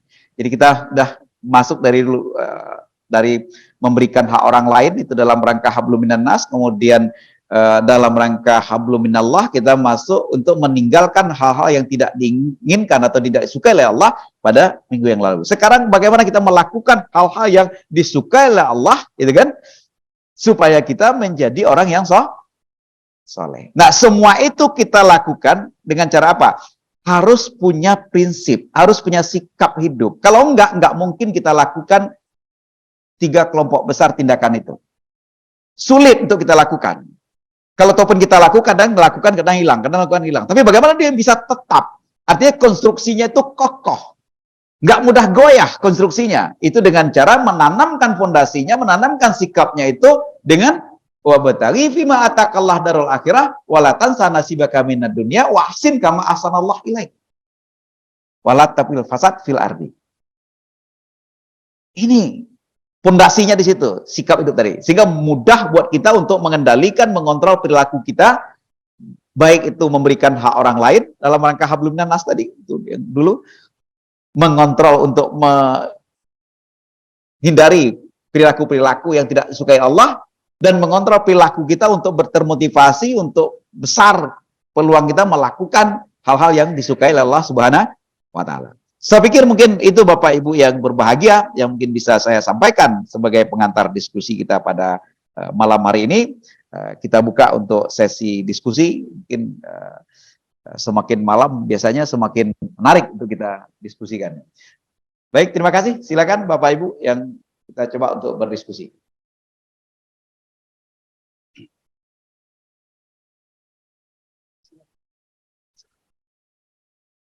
Assalamualaikum warahmatullahi wabarakatuh. Waalaikumsalam warahmatullahi wabarakatuh. Pak, saya sedikit nanya Pak, sangat sederhana. Kalau tadi disebutkan kalau menyentuh perempuan itu harus hawa. Ya. Butuh lagi Pak. Nah kalau kita ke pasar atau kebetulan bersentuhan dengan nenek-nenek tidak ada sir sama sekali. Kalau menurut itu apakah harus wudhu? Padahal kalau menurut Imam Hambali itu tidak. Ya. Terus kemudian kalau kita kebetulan lagi jalan terus ada cewek cantik, bodinya bagus sekali, kebetulan nongkrong kita tertimbul pikiran macam-macam itu barangkali malah jadi pikiran jadi kotor. Barangkali itu yang harus wudhu Pak, membersihkan jiwa. Tapi kalau sentuhan tidak sengaja, masa harus wudhu dan itu tidak ada sir. Terima kasih Pak, mohon maaf sangat sederhana. Terima kasih. Assalamualaikum warahmatullahi wabarakatuh. Waalaikumsalam warahmatullahi wabarakatuh. Terima kasih Pak Hendro. Pertanyaannya menarik saya. Saya pikir ini agak fikih, pertanyaan fikih ya kalau menurut saya itu. Jadi segala sesuatu yang sifatnya mungkin tidak sengaja itu memang tidak ada hukumnya ya.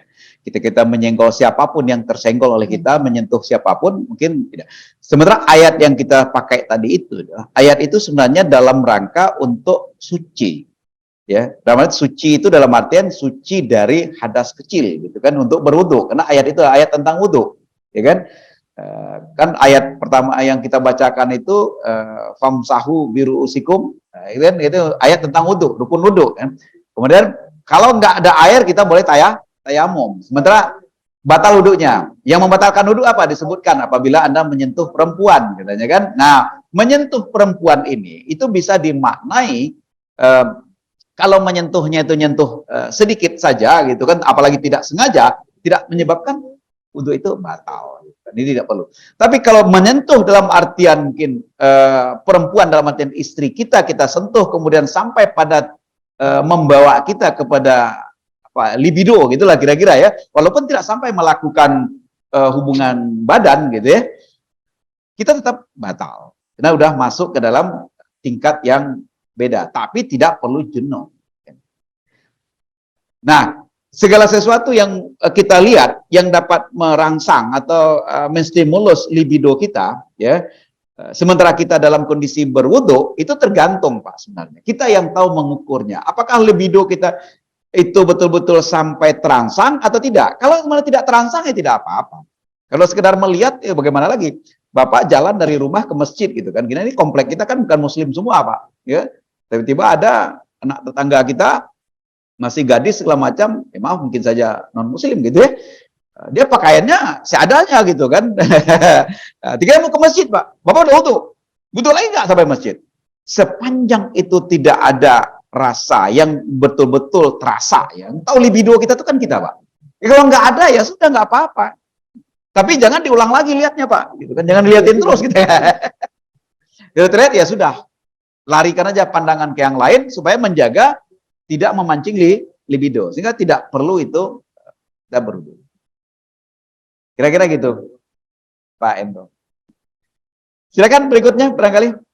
Pak Juanda, silakan Pak Juanda. Terima kasih Pak Farid.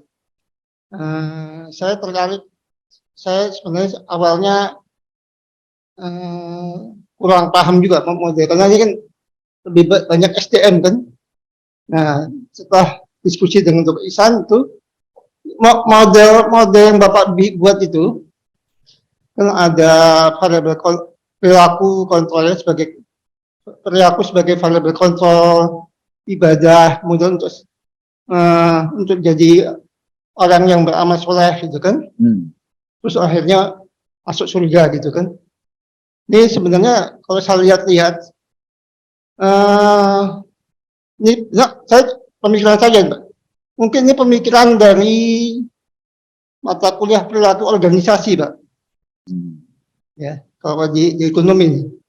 Karena di situ, makanya kalau kita buat lapor rekonstruksi, contohnya di konvensional, itu bank-bank itu membuat service excellent supaya perilakunya seragam. Kalau kita ke bank kan perilaku seragam, satpam itu kan sama tuh, customer service sama, teller sama. Nah, itu kayak ini saya cuma Pak, pemikiran saya mungkin salah, karena saya bukan ahlinya di bidang SDM gitu kan, saya lebih ke keuangan. Nah, tapi Pak Dr. Farid ini menambah dengan ibadah ya, variabel ibadah. Ada sholat, zakat, dan lain-lain. Nah, terus saya ingin bertanya, kenapa kok variabel kontrolnya kok perilaku, bukan ibadah? Itu yang saya tanya. Kemudian saya coba lihat teman. Jadi betul teman saya ada kepala cabang di BTN Syariah gitu, dan Syariah, dia sempat kesel gitu Pak. Jadi pegawainya itu waktu kerja di kantor itu perilakunya baik, pakai jilbab. Begitu keluar, jilbabnya lepas Pak. Nah, ini apakah ibadah itu, variabel ibadah mempengaruhi perilaku? Apa perilaku mempengaruhi ibadah? Nah, ini yang mungkin saya ingin tanyakan nih, apakah model ini model yang baku, apa gimana? Saya juga gitu, karena saya sama Dr. Ihsan bertanya-tanya ini, apakah modelnya ini lebih tepat apa gimana? Saya itu aja Pak, karena saya bukan ahlinya di bidang SDM. Saya kira itu cukup Pak. Baik, terima kasih Pak Juanda. Ini pertanyaan dosen ini selalu teoritik, nggak bisa lepas dari. Ya, saya harus jelaskan Pak bahwa cara saya memahami Al-Quran, menganalisis Pak, memahami Al-Quran ini untuk kepentingan kesolehan ini, memang dengan menggunakan pola teoritik. Teori yang saya pakai itu adalah, kalau boleh saya katakan ini teorinya Icek Adzon, itu tentang teori plan behavior, ya, yang menekankan kepada niat. Makanya di sini saya pakai niat itu Pak. Jadi kalau kita kembalikan ke konsep awalnya ini, niat ini. Jadi yang betul-betul ceritanya itu adalah plan behavior itu adalah di sini Pak, di apa namanya, di niat ini Pak. Jadi bagaimana menurut Icek Adzon itu, gak ada orang yang berperilaku itu tanpa ada niat. Kalau kita baca dengan Al-Quran, innamal a'malu bin niat. Nah, terus apa yang mempengaruhi niat? Yang mempengaruhi niat itu adalah sikap hidup itu, sikap orang, ya, terhadap satu tindakan. Nah, itulah makanya saya bagaimana menemukan satu sikap, ya. Kita harus punya sikap, ya, dalam keislaman. Apa sikap yang bisa kita petik di dalam Al-Quran untuk mengendalikan hidup kita? Untuk sementara saya menemukan Al-Qasas 77 itu Pak, yang diri saya, kemudian saya coba tularkan ke teman-teman gitu kan. Nah, ini kan kita berbagi. Kalau nanti kita menemukan sikap yang lebih bagus, lebih baik kita kembangkan dari Al-Quran, nanti kita kembangkan lagi gitu Pak. Dan ini baru yang saya temukan. Kita nanti bisa saling berbagi.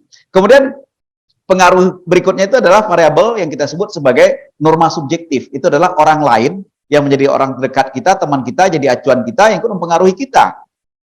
Nah, baru kemudian persepsi kontrol perilaku. Nah, sebentar Bapak. Tadi pertanyaan pertama dijawab dulu ya Pak. Kira-kira apa yang mengontrol itu ibadah atau perilaku itu? Tadi apa tadi Pak?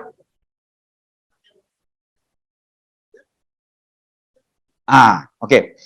Sebenarnya begini Pak, ibadah itu kalau di dalam pemahaman saya menggabung nih Pak, ya, antara konsep teorinya Icek Adzan yang teori plan behavior itu, ya, dengan apa yang dikonsepkan oleh Al-Quran. Al-Quran mengkonsepkan ibadah itu adalah membentuk kepribadian, Pak. Kepribadian itu adalah potensi orang untuk berperilaku.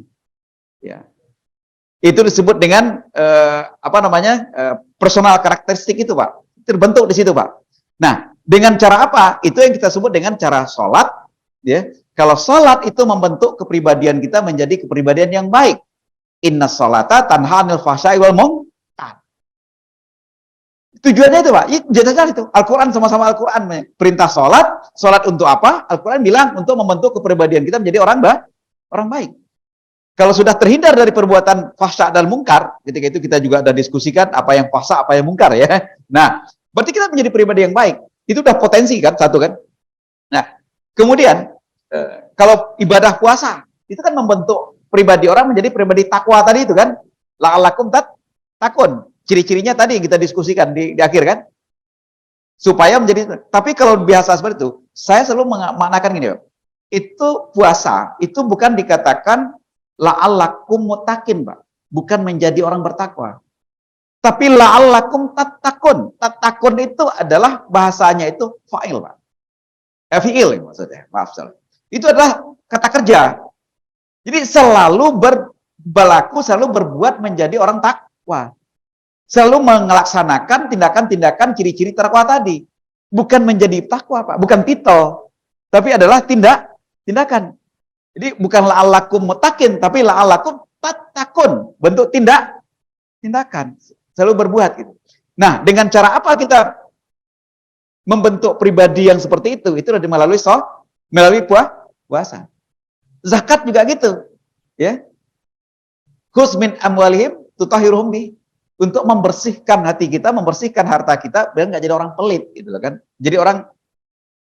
Nah, jadi kepribadian tadi, pribadi positif, pribadi takwa, pribadi peduli, rendah hati melalui haji segala macam, itu adalah pembentukan kepribadian.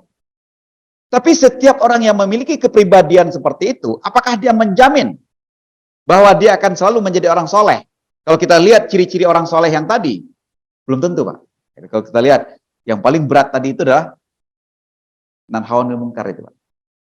Mencegah kemungkaran. Banyak orang cari selamat, walaupun ibadahnya rajin. Nah, disitulah saya berpikir ada satu kunci lagi supaya konstruksinya ini kuat. Itulah yang saya tempelkan dengan teori Icek Adzan tadi itu, Pak. Supaya apa? Niatnya itu diperkuat, Pak. Pribadinya udah kuat. Itu melalui ibadah. Maka saya nggak pernah membahas ibadahnya di sini, Pak. Saya yakin Bapak ini semua jemaah kita ibadahnya kuat, berarti kepribadiannya udah bagus. Saya nggak bicarakan kepribadian. Tapi memperkuat kepribadian itu supaya memang dia kokoh konstruksinya untuk menjadi orang soleh, itu diperkuat dengan niatnya untuk melakukan tindakan-tindakan baik itu. Memperkuatnya dengan apa? Nah, itulah yang saya masukkan variabelnya itu adalah dengan variabel sikap yang kita ambil dari Al-Quran. Ya kan? Norma subjektifnya kita ambil dari Rasulullah, kemudian ulama-ulama yang baik gitu kan, ulama-ulama panutan, kemudian baru persepsi kontrol. Artinya persepsi kontrolnya apa? Ketika kita bicara persepsi kontrol, Pak Juanda, itu saya juga mengambil dari teori. Kenapa harus ada persepsi tekanan dan ancaman? Kenapa harus persepsi resiko? Kenapa ada persepsi keuntungan dan hambatan? Itu sebenarnya adalah satu teori yang saya ambil itu adalah dari teori perilaku juga. Teori perilaku itu mengatakan orang berperilaku itu tergantung persepsinya kan. Ini si Rosenstock. Ya. Nah, persepsi yang dikembangkan itulah kalau dia melakukan tindakan itu kira-kira dia merasa terancam nggak? Ada tekanan nggak? Kalau dia melakukan ini persepsi dia, kalau dia melakukan ada risiko nggak? Kalau dia melakukan sesuatu ada keuntungan nggak? Pasti orang berpikirnya seperti itu kalau mau. Ini kontrol, Pak. Maka di situ adalah kontrol, persepsi kontrol perilaku. Jadi bukan perilakunya yang kontrol, Pak, tapi persepsi orang terhadap perilaku. Contoh seperti tadi, persepsi kita terhadap keadilan, Pak, berbuat adil. Apakah kita berpersepsi ini kalau ini saya lakukan persepsinya, saya lakukan persepsi kontrol saya mengatakan apa? Wah, nggak enak nanti, ini kan tetangga saya. Apa kalau ketemu di rumah nanti gimana ya? Jadi nggak enak kan? Itu yang bermain apa sih itu? Di persepsi kontrol terhadap perilaku adil, bukan perilakunya, Pak, tapi persepsi kita yang mengontrol. Makanya istilahnya itu adalah persepsi kontrol perilaku. Bagaimana kita mempersepsikan itu, membangun persepsi terhadap perilaku yang akan kita lakukan. Itu bangun persepsinya. Nah, dengan cara apa kita mengokohkan persepsi itu? Itu dengan sikap hidup tadi itu. Dengan sikap hidup, bima atakallah tadi itu. Kalau itu selalu kita menjadikan dasar, jadikan pondasinya, persepsi kita akan terkendali, Pak. Dia nggak akan pecah. Kalau kita nggak punya sikap yang kuat seperti itu, persepsi kita bisa berubah-ubah kemana-mana.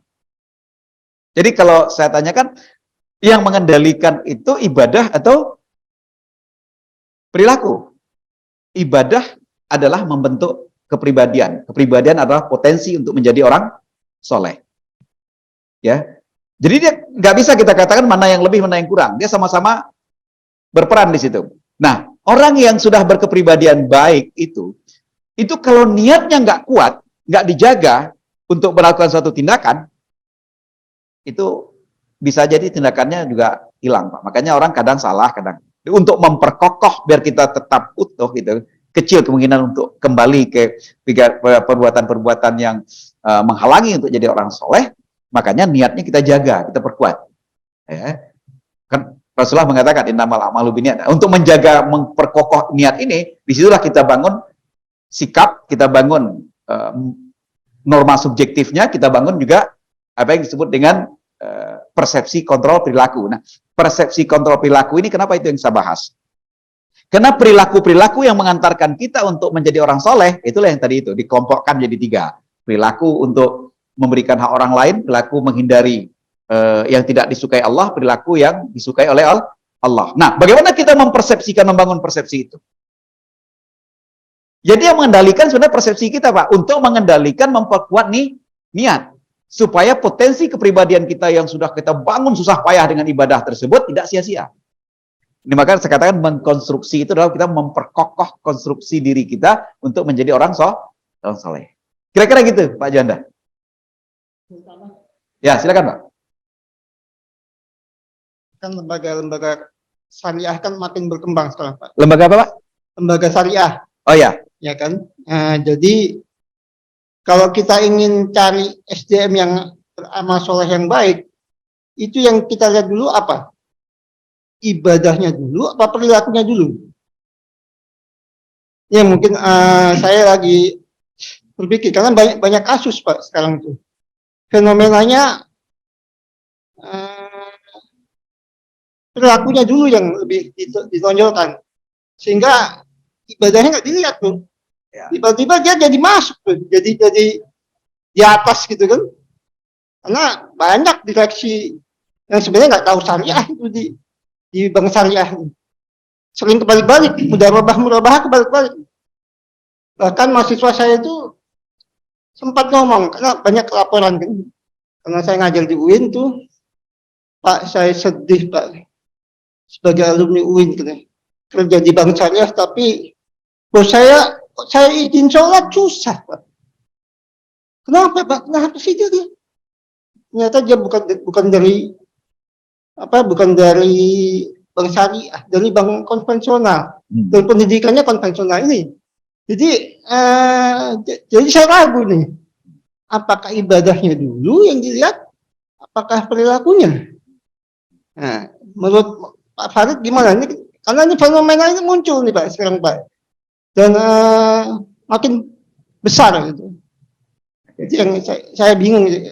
Karena model Pak Farid itu bisa diterapkan bagus sih. Sebagai apa, akademisi saya salut gitu. Ini Pak Farid bisa nih jadi profesor bidang SDM. Iya, punya model yang bagus ya. Saya kira itu Pak Farid. Oke, terima kasih Pak. Mana yang akan kita lihat? Gini Pak, mengamati satu perilaku itu, di perilaku itu adalah perilaku yang tetap atau perilaku yang sifatnya temporer Pak. Jadi kita nggak bisa melihat orang itu memang benar. Melihat apa yang ada di dalam kepala orang, itu lihatlah perilakunya, lihatlah tindakannya. Tapi tentu tindakan yang kita lihat bukan tindakan yang sekali itu. Kalau tindakan itu kita lihat sudah berulang dan bersifat kontinu, gitu kan? Itu bisa akan kita simpulkan bahwa sebenarnya apa yang ada dalam kepala orang ini sebenarnya. Apa yang terpikir oleh dia itu bisa, Pak. Nah, kita kaitkan dengan ibadah. Ya. Apakah setiap orang yang beribadah itu akan baik perilakunya? Belum tentu juga, Pak. Belum tentu juga. Ya. Tergantung kualitas ibadahnya. Kalau dia beribadah itu memang hanya sekedar melepaskan kewajiban, takut dosa, gitu kan? Itu pengaruh terhadap kepribadiannya kurang, Pak. Kalau sholat umpama itu tanhanil fasail munkar tadi agak kurang buat dia itu, Pak. Kenapa? Tingkat kehusuan sholatnya pasti juga nggak kuat. Pengaruh kepada pribadiannya nggak terlalu tinggi. Ya. Nah, oleh karena itu memang perlu pendalaman, Pak. Kalau kita bicara perilaku ini, Pak, ya pendalaman tentu kalau kita menginterview orang, sulit untuk kita lihat perilakunya. Tapi bagaimana kita mengorek apa yang dia lakukan yang lalu? Bagaimana perilakunya yang lalu, kita pancing dia bercerita apa yang dilakukan ini. Di situ kita ketahuan sebenarnya, kalau begini perilaku Anda yang lalu, berarti udah ketahuan nih cara berpikir Anda seperti apa. Jadi sebenarnya kalau kita lihat seperti itu, susah juga Pak ya. Orang berperilaku sekilas ya, apalagi kalau dalam konteks interview gitu ya Pak ya, itu ada ibadah segala macam, ya bisa saja orang ibadah, dia mengaku ibadah itu segala macam. Tapi bagaimana kita ya memperhatikannya secara lebih mendalam sebenarnya seharusnya. Jadi saya nggak bisa juga mengatakan duluan ibadah Pak, karena belum tentu juga orang rajin ibadah itu pribadiannya pas Pak. Kalau ibadahnya nggak benar, kualitas ibadahnya nggak baik, itu nggak pengaruh kepada kepribadiannya Pak. Nah, kalau perilakunya baru sebentar, harus sekilas gitu kan, itu juga nggak menjamin bahwa itulah dia yang sesungguhnya gitu kan. Bisa jadi dia basa-basi di depan kita kan. Tapi kalau kita mau korek terus, ya bisa. Ya, bagaimana? Kita ajak ngobrol aja Pak. Kita ajak ngobrol. Tapi yang bagus itu jangan pendekatan interogasi, tapi lakukanlah pendekatan yang bersifat ngobrol mendalam kan, Pak. Ya, kalau kita bahasakan itu adalah deep interview gitu kan. Jadi ngobrol mendalam aja, santai aja gitu, ajak santai ngobrol sehingga dia kadang terpancing dengan situasi, dia cerita aja, udah merasa terlalu dekat itu ngobrol kemana-mana gitu, ketahuan, ini gitu kan. Nah, tapi kalau kita buat formal interview seperti ini, seperti interogasi, orang akan selalu berada pada posisi yang menjaga performanya, Pak. Saya pikir gitu Pak Janda. Silakan, mungkin ada yang lain, Bapak Ibu. Ya. Pak Arief, silakan Pak Arief. Ya. Terima kasih. Assalamualaikum warahmatullahi wabarakatuh. Waalaikumsalam warahmatullahi. Tadi ada satu pertanyaan mungkin di awal. Ya enggak, tadi cuma pengen minta penjelasan aja mengenai darah tadi najis. Dikit. Ya. Sebetulnya darah yang mana yang dia anggap najis itu? Kalau kita dalam keadaan luka yang masih mengeluarkan darah terus ya, walaupun nggak deras tapi terus itu ada di perban kita yang nggak bisa kita buka, apa itu juga disebut najis? Kalau saya bilang sih menurut saya tidak gitu ya. Nah, tapi itu makanya perlu digarisbawahi. Cuma saya mencoba minta penjelasan aja ya. Kalau memang itu memang kita bersihkan, tapi kan belum tentu bisa bersih terus. Betul. Nah, yang kedua, saya juga tadi mengenai kalau kita berpikir karena dunia sih mungkin iya ya akan terjadi. Ini kita lihat terjadi antara perbedaan paham ada ya di dalam Islam sendiri. Ini para guru-guru kita yang pada ahli semua yang sudah satu mengatakan pahamnya seperti ini, mengatakan dia lebih unggul. satu yang lain lebih unggul. Akhirnya kita terjadi bentrok. Tapi kalau dia karena berpikir karena Allah, karena lillah, seperti di situ, harusnya kan tadi kita bisa tahu bahwa kalau ini kita harus menyenangkan umat, kita harus menyenangkan bagaimana kita bisa menyenangkan orang lain. Tadi seperti Bapak bilang seperti itu. Tapi ternyata dia akan bertahan tetap seperti itu tanpa dia mau lebih banyak pelajari. Akhirnya terjadi gesekan di antara di grassroots-nya sendiri gitu, di bawahnya. Ya. Nah ini yang akhirnya merugikan umat Islam juga, yang akhirnya ujung-ujungnya juga perbedaan-perbedaan paham seperti ini gak kita bisa ketemu jalan keluarnya dari dulu sampai sekarang. Ya kejadian ini. Gak ada yang bisa memberi penjelasan yang lebih enak dibuat di bawah. Yang terutama kan kita nggak bisa seluruh umat di Islam ini punya kemampuan yang sama dengan guru-guru kita yang lebih tinggi ya kemampuannya itu. Ini yang saya lihat makanya di Indonesia sendiri Islam tuh ya jadi berantakan aja kayak begini. Makin tahun makin tambah ini ada yang mengatakan begini tapi ya hasilnya seperti itu aja kita lihatnya. Mungkin mohon penjelasannya seperti itu. Terima kasih. Baik, terima kasih Pak Arief. Yang pertama itu adalah pertama darah yang haram itu sebenarnya haram dulu nih. Haram dengan najis beda ya Pak ya. Itu adalah daman masfuhan, darah yang mengalir. Darah yang mengalir itu adalah tidak boleh dikonsumsi. Termasuk juga jadi najis darah itu. Nah, tapi ketika mamanya seseorang yang luka, seorang yang habis tindakan medis dan segala macam, itu pasti ada bekas darah di tempat yang luka itu gitu kan. Dan mungkin tidak perlu dibersihkan secara secara bersih sebersih-bersihnya gitu, karena akan berakibat gitu, akan membahayakan gitu, atau mungkin ya tidak mungkin lah gitu, paling tidak dia akan merasa sakit gitu kan kalau dibersihkan betul gitu kan. Lagian juga mungkin dia masih ada yang ngalir dikit-dikit gitu kan, walaupun sudah berusaha dihentikan gitu kan. Nah, hal yang seperti itu kalau pada prinsipnya sebenarnya dia tetap najis, Tapi bagaimana dengan orang yang pada situ? Itulah yang kita sebut dengan dalam Islam itu ada rukhsah, ada keringanan, ada pengecualian. Kan? Karena dalam kondisi darurat, luka. Kita berwudu pun juga kalau kan kita luka nih Pak, ya, kita luka dan memang belum bisa kena air nih. Ya nggak apa-apa, yang segini yang pas di situ nggak kena air dulu nggak apa-apa, yang lainnya kasih air, gitu kan? Yang lain nggak apa-apa. Ini rukhsah Pak, keringanan. Dalam fikih itu ya, seperti itu. Tapi yang substansinya najis tetap najis, Pak. Tapi karena memang itu adalah sesuatu yang tidak mungkin ya dihindari 100%, itulah yang disebut dengan harus diberikan rukhsah. Nah gini, Pak. Bapak yang luka, ya kan? Kondisi Bapak seperti itu. Saya tolong. Di Bapak mungkin kena rukhsah karena Bapak darurat. Tapi yang keciprat ke saya nggak bisa lagi Pak, ya, walaupun udah kering di sini Pak. Karena saya nggak ada darurat di saya. Saya bisa ganti baju, saya bisa cuci segala macam, rukhsah nggak jalan di saya Pak. Saya harus cuci, saya harus ganti baju, kenapa? Ini najis Pak. Kan sama-sama darah kering ya Pak.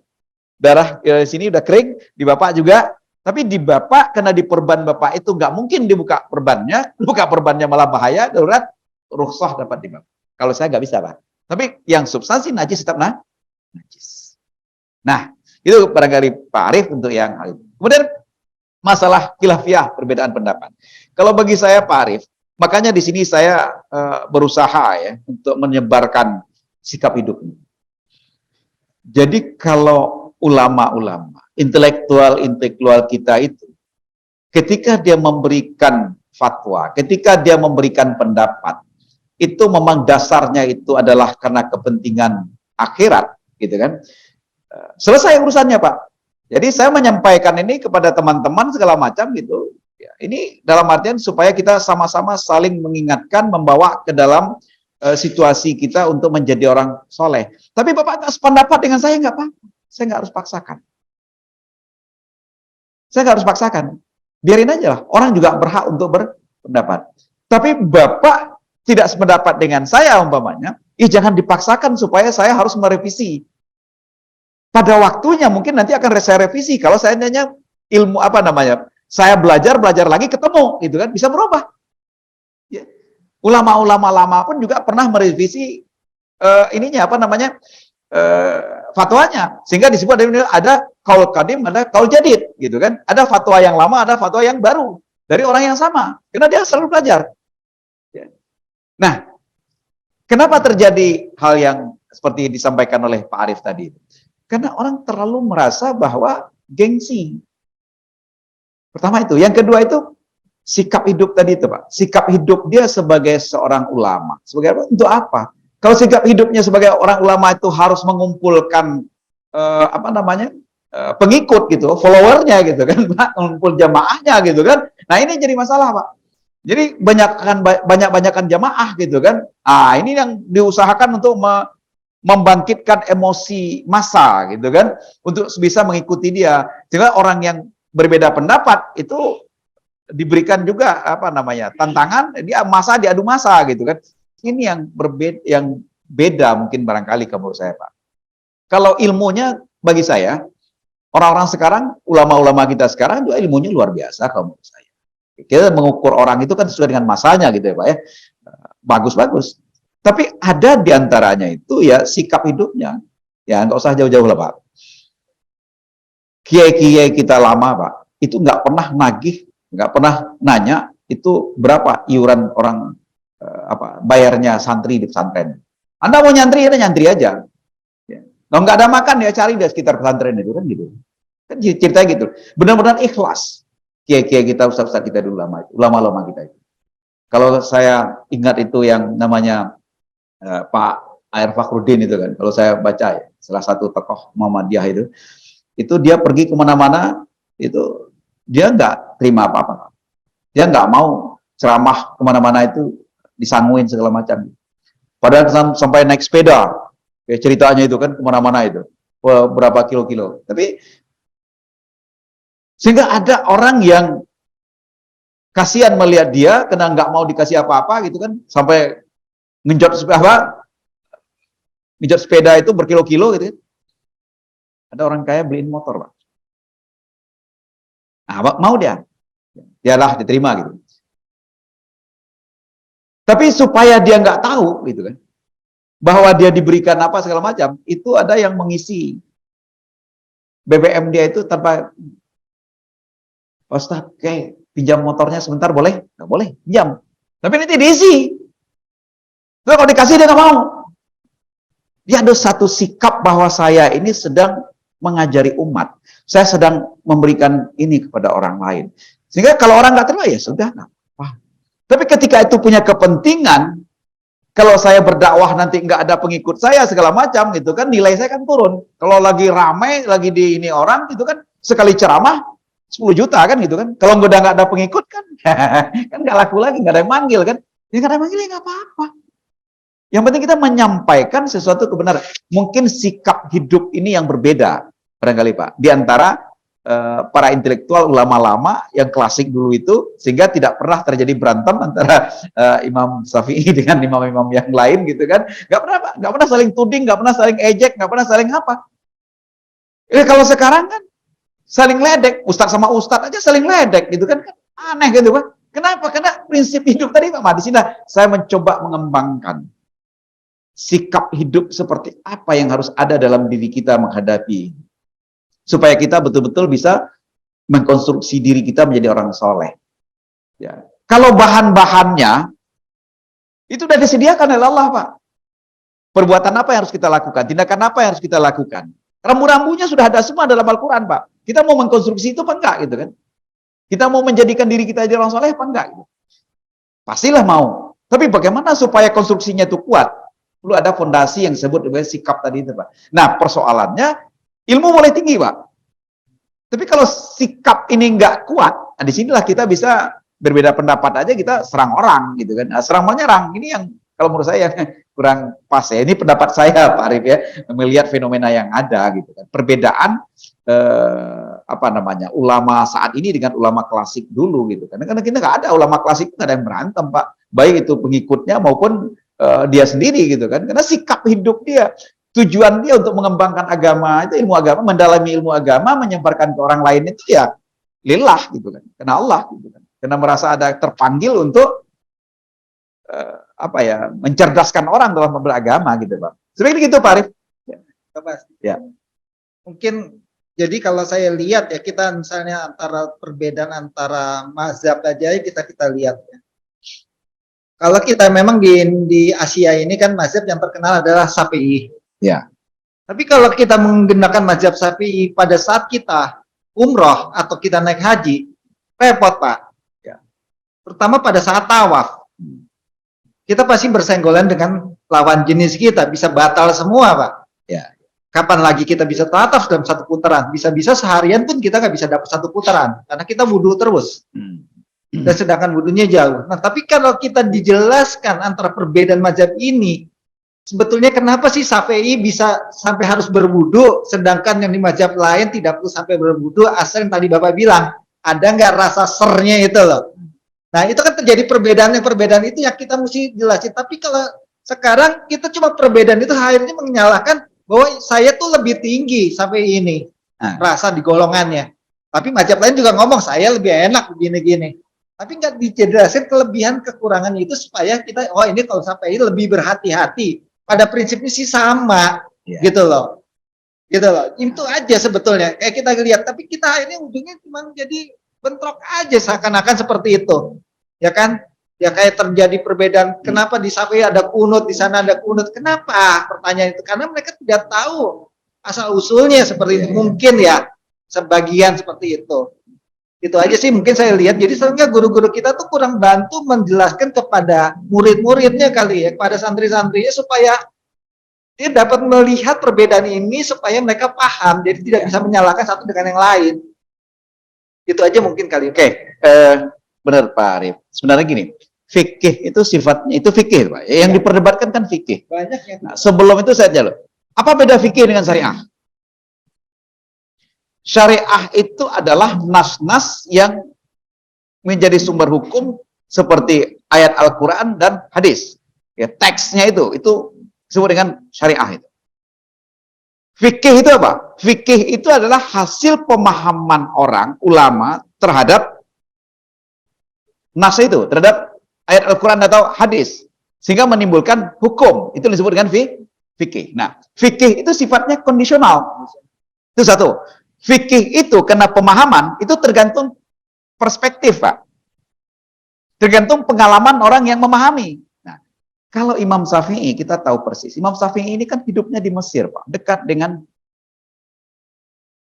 Sungai Nil. Airnya banyak. Sehingga dalam hal yang terkait dengan air, dia lebih terbiasa banyak airnya gitu kan. Ini kan situasi ya, yang membuat pemahaman seperti itu gitu kan. Nah, tapi dia tidak akan pernah menyalahkan mazhab lain yang sebenarnya kalau sapu kepala dikit aja selesai kan gitu kan. Kenapa? Di sana susah air. Gimana? Nah, dia menghargai itu. Sesama imam itu. Dia menghargai, ya sudah, paham aja. Di kita kan itu yang tidak. Kita memaksakan kondisi kita kepada orang lain gitu kan. Enggak, itu yang tidak dibenarkan, yang apa ya, mungkin barangkali untuk saat ini terlalu apa ya, terlalu memaksakan itu. Kenapa dia terlalu memaksakan? Kalau bagi saya itu tadi sikap hidupnya, Pak. Sikap hidup dia di dalam mengkaji dan mengembangkan fikih itu untuk apa? Untuk cari follower. Nah, ini yang jadi masalah, Pak. Ya, kalau untuk cari follower ini karena takut, jadi takut kehilangan follower kan, takut kehilangan jamaah kan, takut nggak dipanggil lagi ceramah kan, itu yang jadi masalah gitu kan. Makanya harus berusaha semaksimal mungkin untuk mempertahankan bahwa dia yang paling benar. Jadi, seharusnya di dalam Islam itu berbeda pendapat itu harus menjadi rahmat. Wah, habis baterai saya, nggak apa-apa ya Pak. Kayaknya saya kehabisan baterai itu, nggak apa-apa. Seharusnya perbedaan pendapat itu menjadi rahmat, Pak. Ya, bagi kita. Bagaimana dia bisa menjadi rahmat kalau kita bisa mengkapitalisasi perbedaan itu menjadi sesuatu yang berkah, Pak. Berkah itu membawa kebaikan. Jadi ketika kita tidak mengkapitalisasi perbedaan pendapat itu menjadi sesuatu yang berkah, dia akan menjadi menimbul tidak berkah kan, menjadi apa? Menjadi bencana kan? Kalau kita lihat aja lah dalam konteks kita yang kecil-kecil di sini, Pak, beda pendapat kita gitu kan. Tapi kalau kita lihat bahwa itu adalah sesuatu yang bisa membawa berkah, perbedaan pendapat itu adalah rahmat dari Allah gitu kan, kita harus bisa menyikapi itu seharusnya. Nah, tergantung sikapnya. Apakah sikap kita meminta, menuntut agar dilakukan sholat beda dengan yang ini itulah karena memang mempertahankan gengsi, atau karena memang karena faktor organisasi, atau karena faktor apa, atau karena memang wabatari bima atakallah. Ukur diri kita. Kalau kita memang betul-betul karena memang inilah yang menurut kita yakin bahwa ini akan membawa kita menurut kepentingan akhirat kita, ya sudah. Kita juga nggak perlu juga memaksakan diri sih sebenarnya. Kalau saya seperti itu, Pak. Tapi kalau mau, karena apa? Karena akan menimbulkan konflik gitu kan, menimbulkan konflik. Nah, teman-teman yang apa ya, yang tidak begitu suka bahwa akan ada apa ya, dua ibadah segala macam seperti itu gitu. Seharusnya kan dia juga bisa melihat ini dia mempertahankan karena gengsinya institusi, gengsi kebijakan, atau karena ada yang salah menurut dia sehingga dianggap takut dosa gitu kan. Nah, kalau hanya karena gengsi, ini yang berbahaya sebenarnya, Pak. Sehingga perbedaan pendapat tidak lagi menjadi rahmat. Seharusnya dia menjadi rahmat kalau dikapitalisasi menjadi rahmat tersebut, dia akan menjadi berkah. Kalau tidak, dia akan menjadi konflik. Tergantung sikap hidup kita sekarang.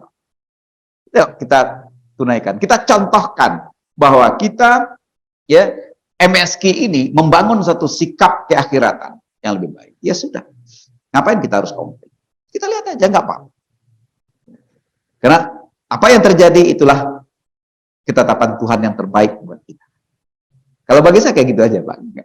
Ya, bahwa kita berusaha penting. Ya, bahwa kita melakukan sesuatu, berupaya semaksimal mungkin perlu, harus. Tapi apapun yang ditetapkan oleh Allah jadinya nanti, ya tidak perlu menjadi sesuatu yang harus kita besar-besarkan. Kalau bagi saya kayak gitu. Gitu, Pak Arif. Ya. Gimana, Pak? Udah 9:30, ini saya dikode oleh panitia. Katanya mungkin dicukupkan segini dulu. Kebetulan baterai laptop saya juga tiba-tiba habis karena saya pikir cukup tadi. Enggak saya sambungkan ke situ, putus sendiri. Barangkali cukup sampai di sini dulu. Mohon maaf atas segala kekurangan saya. Mungkin keteledoran karena terlalu bersemangat atau mungkin terlalu berikan ini ada hal-hal yang tidak tepat. Saya menyampaikan permohonan maaf. Insya Allah 2 minggu yang akan datang kita diskusi lagi, tapi pendekatannya tidak lagi dengan sikap, tapi pendekatannya adalah dengan kesadaran. Bagaimana mengkonstruksi diri jadi orang soleh tidak lagi dengan basis pengetahuan pengetahuan, sikap dan perilaku, tapi bagaimana kita membangun konstruksi diri kesolehan itu berbasis kesadaran. Itu pendekatannya humanisme teorinya. Baik, terima kasih. Wabillahi taufik wa hidayah. Mohon maaf. Assalamualaikum warahmatullahi wabarakatuh.